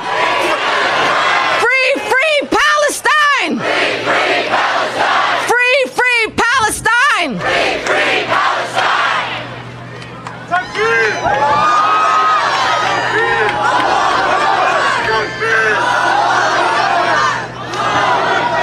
Sisters and brothers, my name is Asma. I'm Palestinian from Gaza who lived all her life until this summer. I, like many Palestinians, have survived the Israeli aggression of 2008, 2012, 2014, 2021, 2022, and May 2023. Unfortunately, I'm not there with my family, witnessing and maybe dying with them in 2023. We are surviving a lifetime of Israeli occupation, of constant bombing and violence. A lifetime of being given a choice between a slow death or a quick death. During the 16 years of blockade, I, like many Palestinians in Gaza, lost our beloved ones. I lost my uncle because he was unable to get a permit for a medical treatment. We live a life with a constant state of waiting for when is the next Israeli aggression. When the next aggression will take the lives of the people we love. Right now, we are not losing one or two of our family members. We are losing them by the dozens. My friend Abir lost 30 members of her family. My colleague Muhammad lost 25 of his family. My uncle's wife lost 22 only yesterday of her family members. There is no Palestinian right now in Gaza who has not lost a family member, a house, or was internally displaced. Our children are becoming more knowledgeable about death than they are about life. They comfort their mothers and ask them to forgive them if they died. Maryam Samir wrote 4 days ago, "I can't believe I'm alive until now. I don't know if after an hour I will remain alive. I'm tired of taking a refugee from one place to another, from a hospital to a street to a house while the bombardment is constant." Maryam died. No, actually, Maryam was killed. Right now, as we are sitting in the comfort of our places, of our homes, 3 other UNRWA schools are being threatened of being bombarded. Al-Aqsa, Al-Quds Hospital, that is a refugee of 12,000 Palestinian internally displaced, is also being threatened to be bombarded. Are we gonna wait until we see another Al-Ahli massacre to move? Is that what we are waiting for? My sister, who's a teacher, an English teacher and a mother of 2 amazing old boys, texted me asking me, every night I try to comfort myself that tomorrow there will be a ceasefire. And then I woke up and see no ceasefire. And I want to ask you all, I don't have an answer to her, but I know that we all collectively can have an answer to when a ceasefire can actually happen. The people in Gaza want ceasefire now, and we should not stay silent until a ceasefire is happening right now.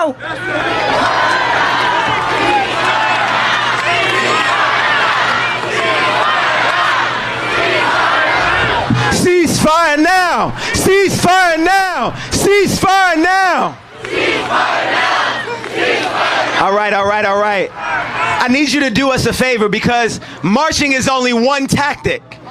But if you have a cell phone, I don't know, a lot of y'all got cell phones. Take out your cell phone. Take out your cell phone. And we need you to text Gaza to 96904. You will receive a petition that we need you to sign to President Biden and Congress so we can actually get a ceasefire now. So take out your cell phone, text 96904, Gaza to 96904. Text Gaza to 96904. Tell your friends to text Gaza to 96904. Tell your family members to text Gaza to 96904. We will now have Frankie from Harriet's Wildest Dreams right here in Washington, D.C. We will also have the Pastor William Lamar IV of Metropolitan AME Church, also right here in Washington, D.C. We will have Nahad Awad, the founder of CARE. Please welcome to the stage, Ceasefire Now, text Gaza to 96904. Patrick, I can't find a bag. Yeah, there's no HDMI.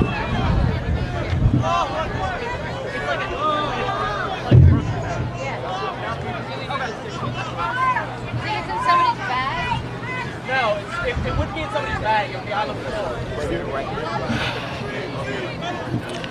Please prepare me to be a sanctuary, liberating, free and true. With thanksgiving, I'll be a living sanctuary for you. My name is Frankie C. Braun. I'm a third-generation Washingtonian and a lead organizer with Harriet's Wildest Dreams. We welcome you to Washington, D.C. We are a Black community defense hub, fighting against oppression and fighting against state-sanctioned violence, much like the violence that is happening in Palestine. And we are here today in hopes of being a sanctuary, in hopes to be a place of refuge for our Palestinian family. We gather here as sanctuary until the time comes, and the time will come, where oppressed people will return to their homeland and Palestine will be free. Free, free, free Palestine! Free, free, free Palestine! Free, free, free Palestine! Free, free, free Palestine! Free, free, free Palestine! And we want to make it abundantly clear that this is not a both sides argument. What is happening is eradication, apartheid, and ethnic cleansing by the state of Israel with the full backing of the U.S. imperial machine. What is happening is the extortion of our American tax dollars to fuel war. That is what is happening. We call for an immediate ceasefire.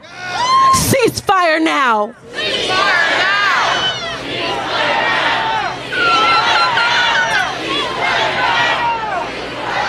now. We admonish U.S. imperialism. Western subjugation of the global majority must stop.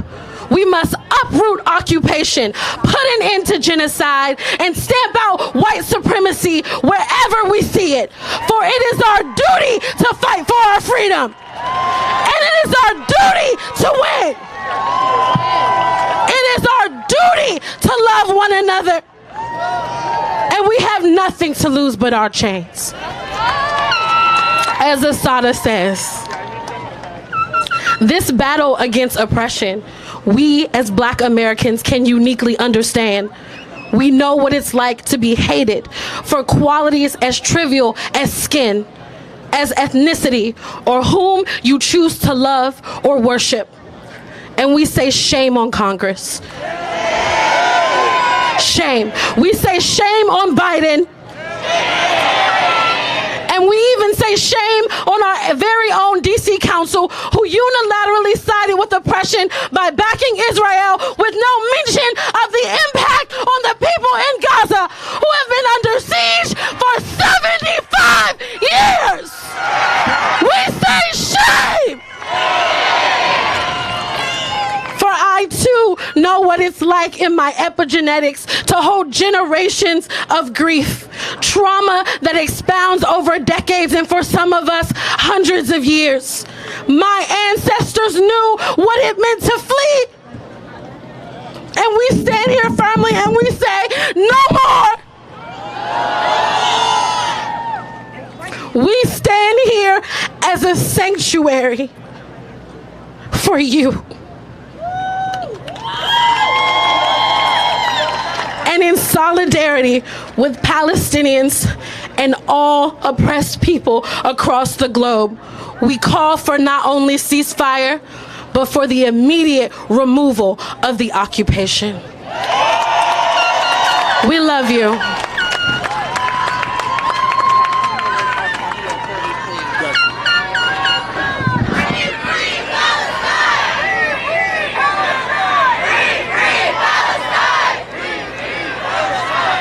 Beloved, thank you for the beauty and the strength that I see. Thank you for your presence. And I want to begin by reminding us that the American empire is doing now what it has always done. I want to remind us that America stood with South Africa deep into the presidency of Ronald Reagan. That America supported apartheid then, and America is supporting apartheid now. I want to remind you that empires do what empires do. They dislocate people. They steal land and resources, and they wrap it in the rhetoric of freedom and divine destiny. We've come today to interrupt the theology that says that if you've got bigger guns, you can take my land. We come to interrupt the Western political hegemony that says that these nations can control the masses of human beings. We say free Palestine. We say ceasefire now. And we speak the word that so many of us have been afraid to speak, and that is revolution. We speak theological revolution, that every human being is made in the image and likeness of God, and their freedom is not to be circumscribed by anyone. We speak economic revolution, that capitalism, which extracts from our land and from our bodies as it is practiced in the world, must cease.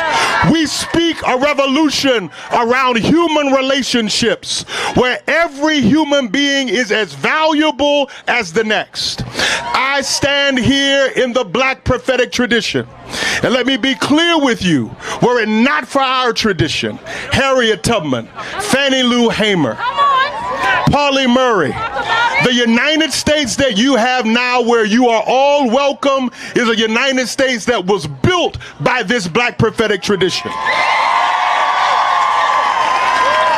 George Washington's monument behind us did not intend for all of us to gather here. Abraham Lincoln did not intend for all of us to gather here. But black women from around this nation intended it, and other human beings intended it. And I say to you today, if we intend freedom, if we fight for freedom, Palestine will be free. Ukraine will be free. Washington will be free. The world will be free. Ceasefire now! Ceasefire now! Ceasefire now!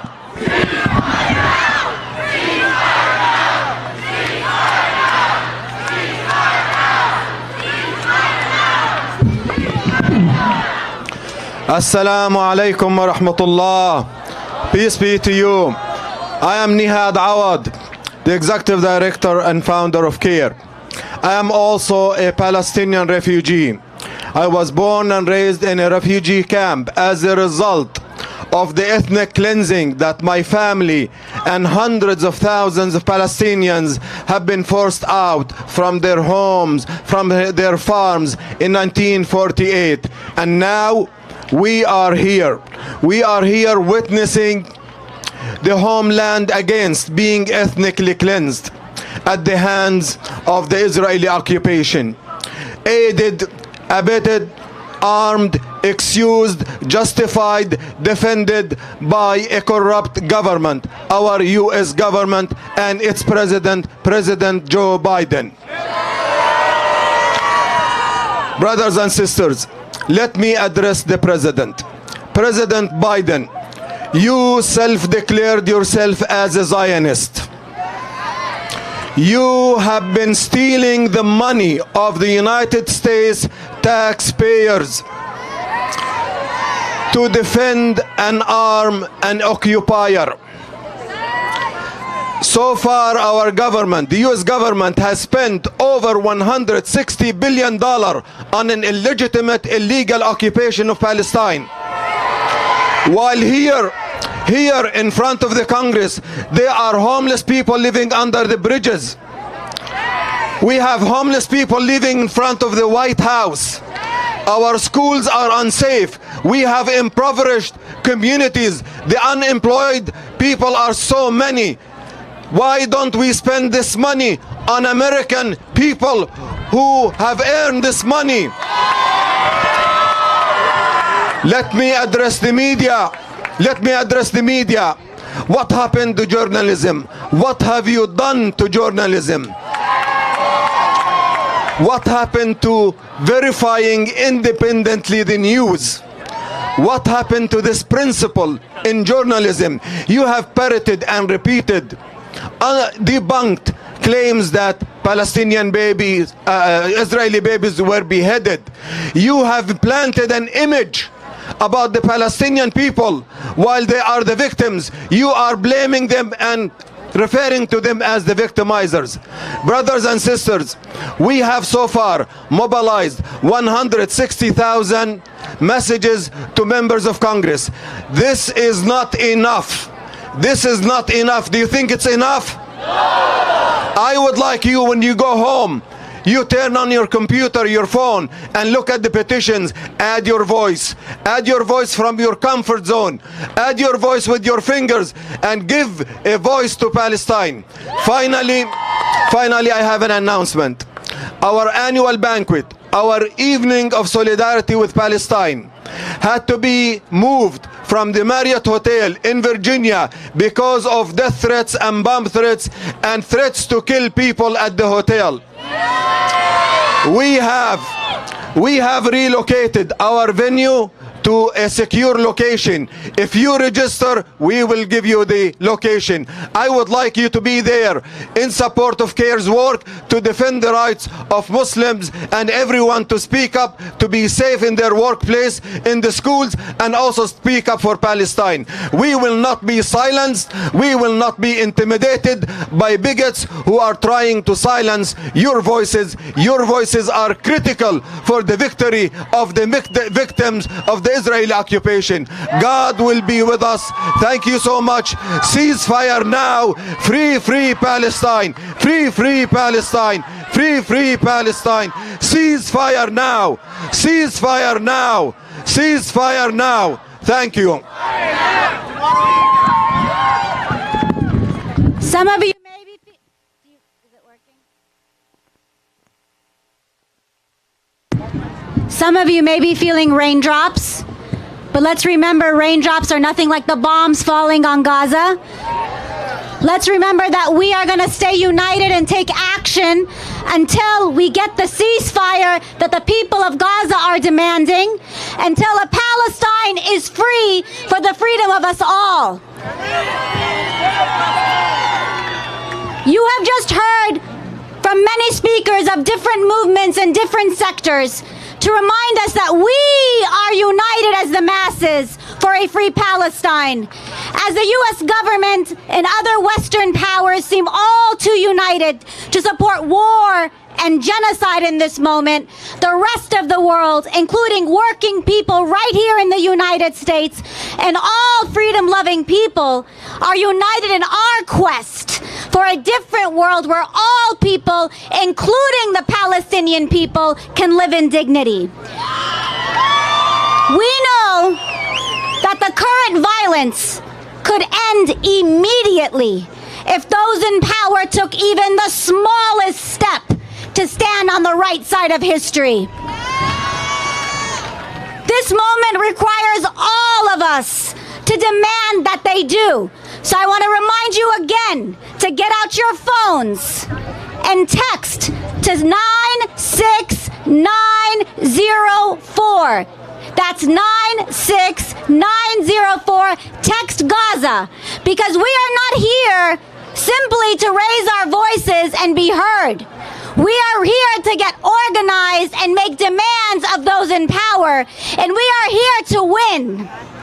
So while the U.S. government and its allies clamor to the beats and the war drums and annihilation, we join people across the African continent, across Latin America, across Asia, and working people right here in the United States to demand freedom, to demand justice, to demand self-determination.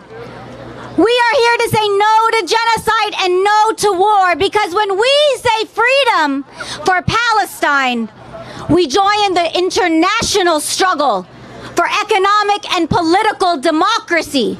When we say free Palestine, we say education and healthcare for all. When we say free Palestine, we are calling for right relations to the land. When we say free Palestine, we are fighting for social justice, for gender justice, for climate justice, and the interests of all working people.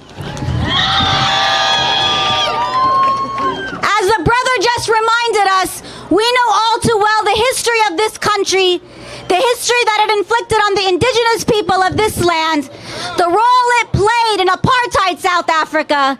But let us also remember, just as the struggle to overcome apartheid South Africa became synonymous with global peace and justice, a free and liberated Palestine means freedom, means justice and peace for all of us today. So next I want to introduce another speaker from Gaza, from the Midwest in Detroit, Tariq Ludhan, who will share with us a poem. And following that, we will be joined by the choir, the Ceasefire Choir, to echo the demands to end genocide and war from here to Palestine.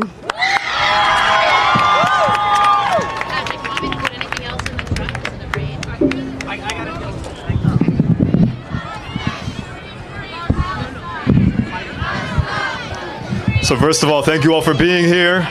Please give it up for yourselves for being here. All I can say is I wrote this poem 10 years ago and it's still relevant today. But know that you're each shoulder to shoulder together today. Meet somebody new and show up at your congressman's office together in numbers and make sure they hear you. Make this action feed into the next. Here's the poem. We were born with eager feet. These bare boots too used to making the most of barriers and broken concrete when I was 14. I spent the summer in Gaza playing football in the garage of my cousin. Soccer served as a cliche metaphor for escaping. Often, the ball would cross out of our makeshift stadiums and we would go get it. We built our rituals in retrieval, in returning where I found bullets pitted in the porous cement walls of my late grandmother's home. I remember wanting to dissect them for traces of hatred, just so I could know what gave them the audacity to fly so fast and so strong. So I tried to pry the steel from stone with hands scared and shaking, like our doctors in bloody battlefield streets trying to pilfer life from the bony pincers of death. And all I could think was, how many bullets, how many bodies, how many bullets have missed their marked bodies? Because I know of too many floating souls adrift in the woodwork of sonic booms and sandy shores, and Palestine every day is a hurricane, a sandstorm of fists and lead. We lead with our fists first until we are fed. But look how they blame the hungry for swallowing their anger, as if the blockades were out of season, as if our boys had a choice between fight and flee. We scratch at the itch until we carve out the crazy. But where do you go when they straitjacket your city?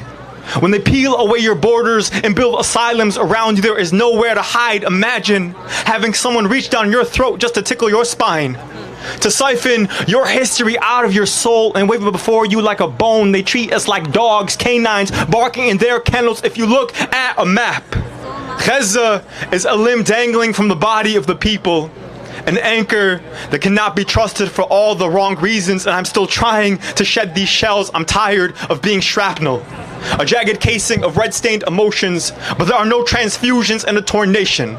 No one donates pieces of themselves to the silenced. And here we are convinced that we are safe in our own homes, in these beds that we do not build ourselves, but when I wake up, I am told who I belong to. I respond with a muted plea, a beggar's tune. My throat is a conglomeration of voices that are not my own, a box of blood and bile being channeled through a vessel that fills itself with the stories behind shattered screams, the holler of a trigger punch piercing through lung shrapnel, through the exoskeleton streets of a city that I used to wrap my backbone within every day. All I am left with are prayers that one day I can just go back, that my cousins and I will be those mist-marked bodies, not bodies in a mist-marked land. Free Palestine! I'm going to introduce Solomon and Mario. Okay. Free Palestine! Free, free Palestine! Free, free Palestine! All right, all right, all right.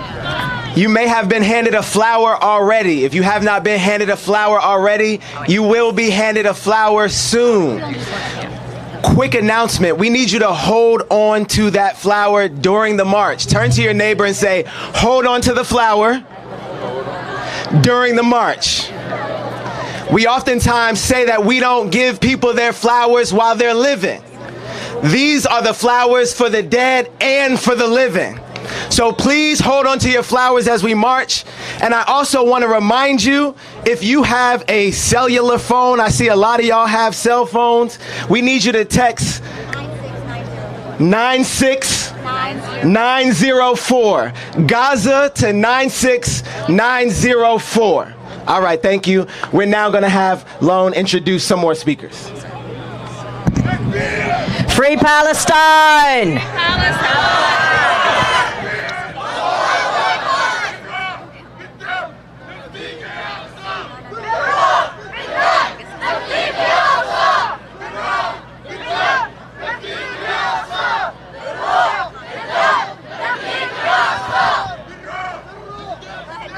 All right. Hi, everyone. My name is Lone Tran. I have the honor of being the National Director of Rising Majority. And I want to introduce our next speakers to give folks a sense of all of the folks who are out here today who are demanding ceasefire. I want to say that we remember Iran, we remember Afghanistan, we remember Vietnam, and we will remember this moment, and we will remember Palestine, and we will remember the decisions of Biden and the U.S. Congress and this government that has committed billions and billions of dollars and hundreds of thousands of bombs for a genocide. And we condemn that. And we will remember the students who have walked out of school to demand a ceasefire. We will remember the teachers who are teaching the real history. We will remember the workers who have walked out of the workplace today. We will remember the clergy who have organized their congregations, and we will remember each of you, mothers, parents, artists, activists, regular, everyday people of conscience. You are my neighbor. I am with you. We are Muslim. We are Christian. We are Jewish. We are queer. We are straight. We are young. We are old. We are white. We are black. We are Asian. We are Muslim. We are Arab. We are Latina. And we are here because ceasefire is a racial justice issue, because ceasefire is a gender justice issue, because ceasefire is an anti-imperialist issue, because for anyone who cares about the future of a multiracial working class democracy, for anyone who cares about the rise of authoritarianism and fascism, we demand an immediate ceasefire. End the occupation. End the U.S. aid to Israel. Our Palestinian comrades, our Jewish comrades, our anti-Zionist comrades, we are with you. You are not alone. You make each of us braver. And with that, I want to shout out some folks who are not on stage and then introduce our speakers. I'm very proud to call Movement for Black Lives my comrades. I am very proud to call the Dream Defenders my comrades. I I am very proud to call the Arab Resource and Organizing Center my comrades. I am very proud to call Freedom Inc. my comrades. Jewish Voice for Peace my comrades. If Not Now my comrades. Working Families Parties my comrades. And I am very honored to be able to introduce Zoma Arias, Executive Director of People's Action, and Demario Cooper, Co-Executive Director of Center for Popular Democracy.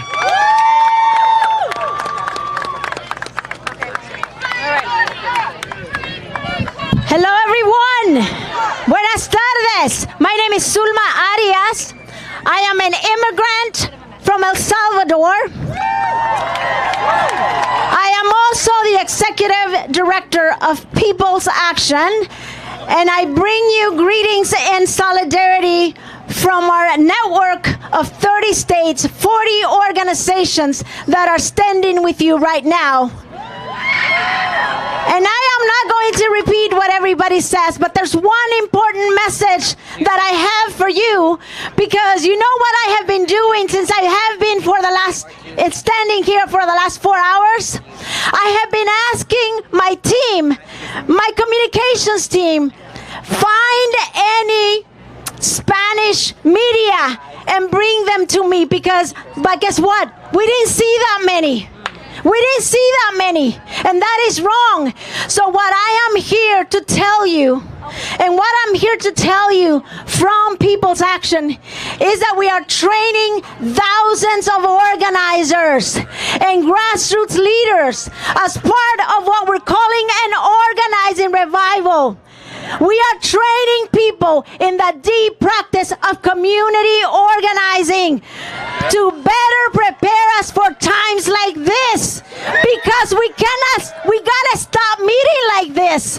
We gotta be together every day, not just in moments like this. And we recognize that the traditional grassroots movements in the United States, they lack a shared understanding of our struggle across borders. And while I am grateful to our Alinsky traditions that brought people like me here today, I want to tell you that it's a new day for our movement. And that at this very moment, there are thousands of organizers training the next generation of organizers and grassroots leaders in the deep practice of good organizing that just take us from self-transformation to resistance, and from self-resistance to a collective shared interest, so that in moments like this, we can show up without hesitation and an unwavering solidarity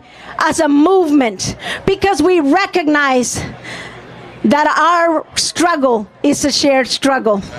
Thank you, everyone. Hasta la victoria siempre. ¡Sí se puede! ¡Sí puede! Free, free Palestine! Free, free Palestine! Free, free Palestine! Palestine! To God be the glory. May my words honor my ancestors. We already know what's wrong. The first thing I want to say, though, is not for the people who are here, because y'all already know what's going on. I want to say it to the people who are on the sideline wondering if they can say anything, because their values have them in a situation where they're like, how do I stand on my values of being anti-colonialist and not look like I'm anti-Semitic?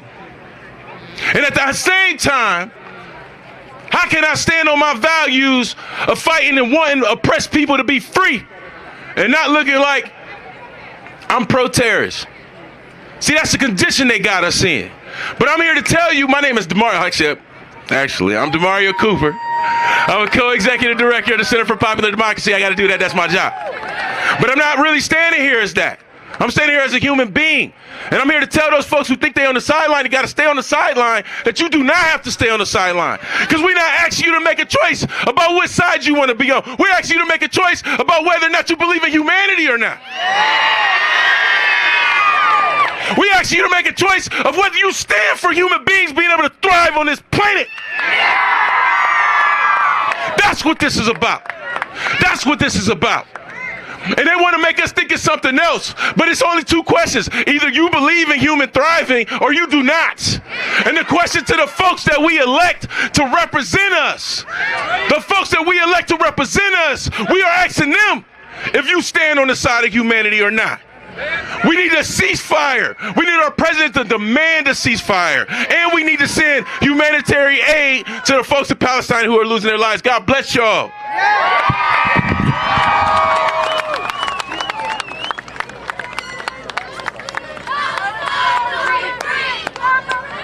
Let's make a vote.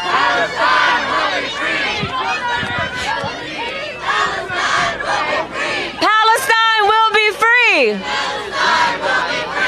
Thank you all. This has been such a beautiful showing of solidarity. And I think a big part of that is because Palestinians have always been in solidarity with the oppressed everywhere. The song that we want to share with you comes out of Standing Rock. May this body be a bridge. These are the words of Saeed Abdallah, a Palestinian organizer, and it was turned into a song by Tay Martin in solidarity with resistance against Standing Rock. We'll start it out, but we'll love for you all to chime in. May this body be a bridge for the healing of this land. May the river flow through us, cleansing greed from our hands. May this body be a bridge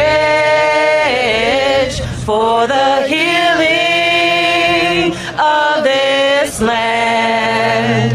May the river flow through us, cleansing greed from our hands.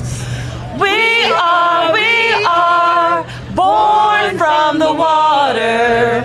We are made from the land. Teach us, oh great mother, to bring peace to the land.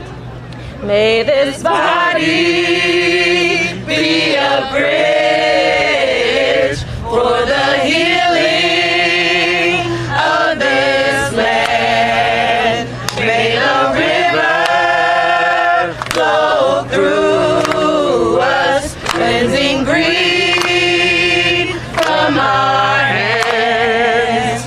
May this body be a bridge for the healing of this land. May the rivers flow through us, cleansing greed from our hands. We are born from the water. We are made from the land. Teach us, oh great mother, to bring peace to the land. This body be a bridge for the healing of this land. May the river flow through us, cleansing greed from our hands. May this body be a bridge for the healing of this land. May the river flow through us, cleansing greed from our hands. We are born from the water. We are made from the land. Teach us, oh great mother.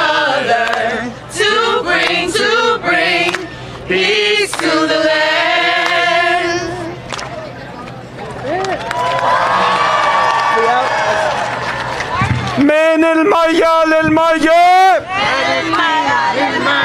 فلسطين عربية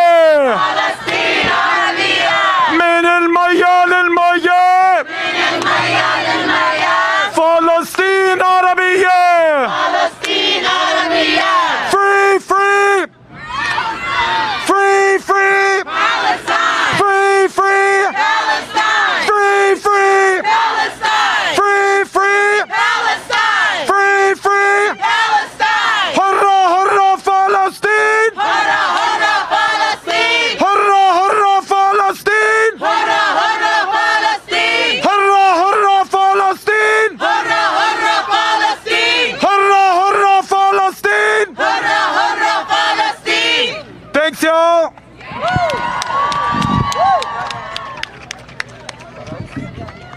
Each of you who has a flower, if you can you please raise it? Raise your flowers in one hand. Raise your fists in the other. These flowers represent us mourning those who've died and fighting like hell for those who are living. Today we are going to march, and when we march at the end, we're going to ask you to lay your flowers down for the people of Palestine, for those who've died, and for those who are living, and for those we are fighting alongside for a free Palestine. Today is just the beginning as we build out the movement to ensure that the people of Gaza do not endure one more day of siege, to ensure that the people of Palestine do not endure one more day of apartheid, and to ensure that all of us Palestinians have the right to return to our homeland. We're going to end with some calls to action, so I want to bring back Lone from the Rising Majority and remind everybody here, you and we are the Rising Majority. 96904. Gaza to 96904. Okay. Oh, shit, where's the mic? Free, free Palestine! Free, free Palestine! Free, free Palestine! Free, free Palestine! Okay, make sure to text Gaza to 96904 so that we can continue to build this movement. Free, free Palestine! Free, free Palestine! Free, free Palestine! Free, free Palestine! Okay, are you ready to march? Are you ready to march on DC? Are you ready to let Biden and Congress know that we have to get a ceasefire now? That we have to stop this genocide in Gaza? That we've got to end U.S. funding for Israel? Are you ready?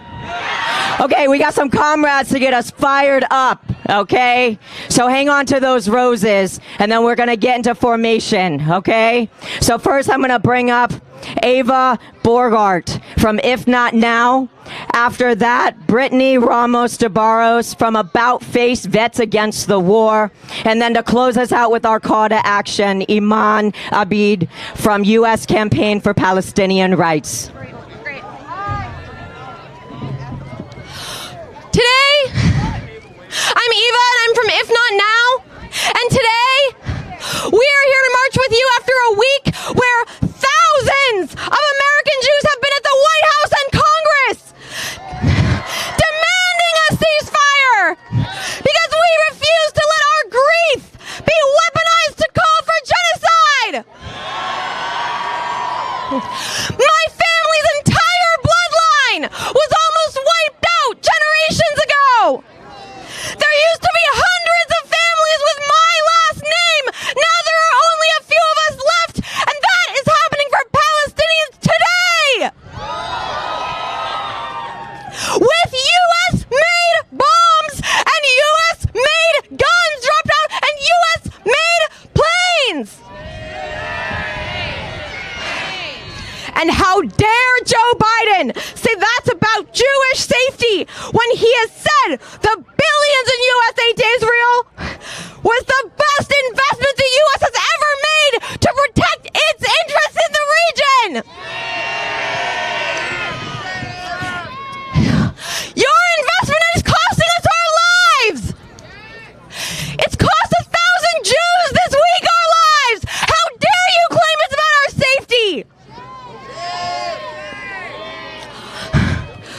So we are rising up by the thousands to end the lie that Jewish safety is somehow secured by Palestinian suffering. And we are here to tell Joe Biden, while you look for your respect for humanity, get our name out of your mouth. And until then, we will continue throwing ourselves into the cogs of your war machine, alongside every single person here, in a massive, multiracial, multi-faith, multi-generational, anti-war uprising of every single person on the side of life, to say all of our safety is tied together. And we are here until we get a ceasefire now.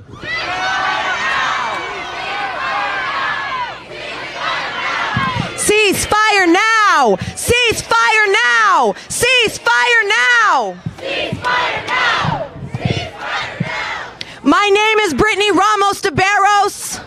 I stand before you, a former U.S. Army captain and combat veteran, to add my voice to yours in one voice, saying no! No! Not again! Never again! Not to anyone! We will not do this again! I deployed to Afghanistan, believing the lies that rich people in their fancy offices told me that I was fighting for the safety of my people. I believed the lie that I was fighting to protect the Afghan people.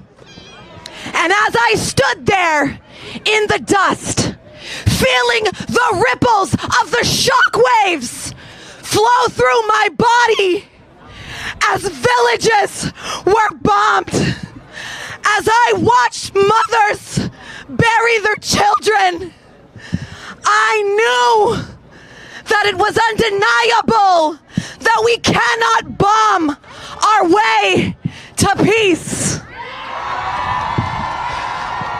That we cannot kill our way to safety. We will not do this again. Not today, not tomorrow, not ever. Ceasefire now!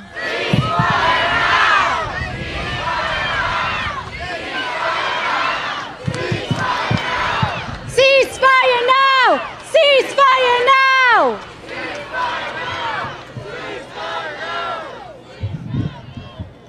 My name is Iman. I'm a daughter of Palestine.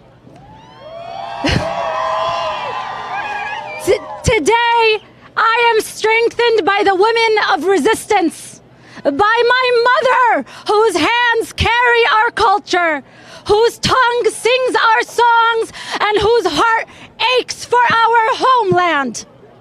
I carry the strength of my city, my grandmother, who was born free and defied occupation by living and giving life to generations.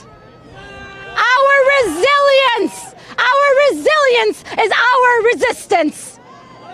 We are here today to demand life, to demand a ceasefire.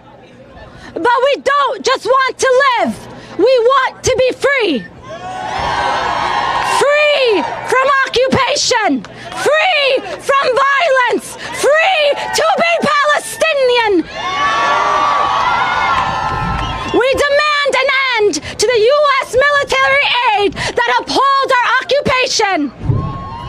What is happening in Gaza is beyond horrifying. Millions have nowhere to go, nowhere is safe, and nothing is sacred. There is no sanctuary from the bombardment. Homes, hospitals, houses of worship are all targets. Every minute death rains down, and we must act now to bring an end to this slaughter. We know that our liberation is collective. Our struggles are shared. Together we must challenge all forms of structural violence and oppression. We must stand together and demand a ceasefire. We cannot wait. We will not wait, and we will not be silent. We are here today to take action. Congress and President Biden have forced us here. We cannot allow the United States to continue funding this violence. This is a genocide, and every day we wait, every minute that goes by, more lives are lost forever. Palestinian lives deserve to be treated with dignity. Now is the moment to demand Congress to call for a ceasefire. All of us now, take out your phones. Yes, right now, take out your phones and text Gaza to 96904. Over 4,400 Palestinians have died. Do it every day. Tell your friends to contact Congress. Ask your family to do it. Palestinians deserve to live. Remember, Congress does not tell us what we must work with. We have the power to demand what we need and what we want of Congress. As we march, may you carry your ancestry on your back. May you hold the children of Gaza in your hands as we march. May you hold onto Palestine in all of your hearts as you march forward. We will go home. We will go home. We will go home. Thank you.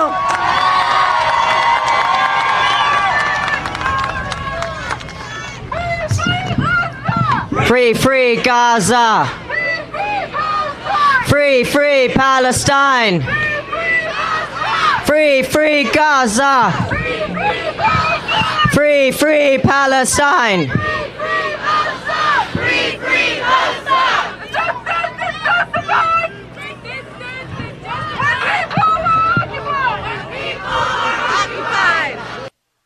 All right, all right, all right, all right. Where's the sound?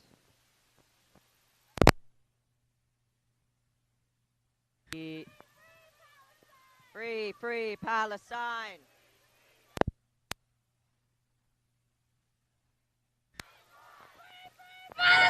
Yeah, we need to go. Where's the sound? Where's the sound? Here? Okay. Are you ready to march for ceasefire? Are you ready to march for an end to the occupation? Are you ready to march to end Israeli apartheid? Are you ready to march to hold Biden and Congress accountable? Okay, on to the White House. We are following the leadership of Movement for Black Lives, of Rising Majority, of Dream Defenders, of U.S. Campaign for Palestinian Rights, of Adala Justice Project, of Arab Resource and Organizing Center, and we will march to put an end to this. Ceasefire, ceasefire, ceasefire now. Ceasefire, ceasefire, ceasefire now. Ceasefire, ceasefire, ceasefire now. Okay, there are some logistics. And we're gonna get them real fast and we're gonna go. All right, y'all, are you ready to march?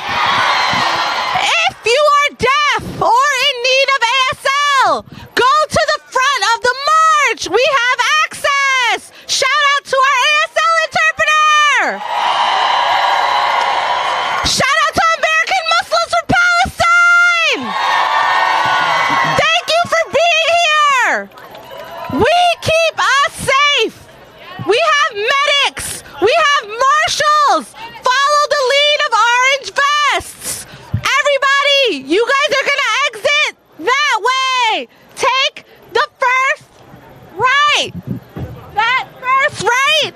Join the march. We're all going to march together to White House. Be kind. Be patient. Take your flowers. We are going to the White House. If you are deaf and need ASL, please go to the front. Anything else?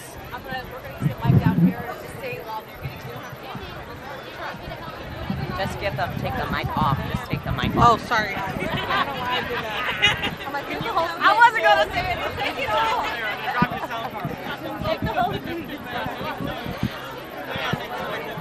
No one is getting one is getting left behind. No one is getting left behind this time. We get there together or never get there at all. We get there together or never get there at all. No one is getting left behind this time. No one is getting left behind. No one is getting left behind this time. We get there together or never get there at all. We get there together or never get there at all. No one is getting left behind this time. No one is getting left behind. No one is getting left behind this time. We get there together or never get there at all. We get there together or never get there at all. No one is getting left behind this time. No one is getting left behind. Oh, cool. Thank you. No one is getting left behind. Just drop that.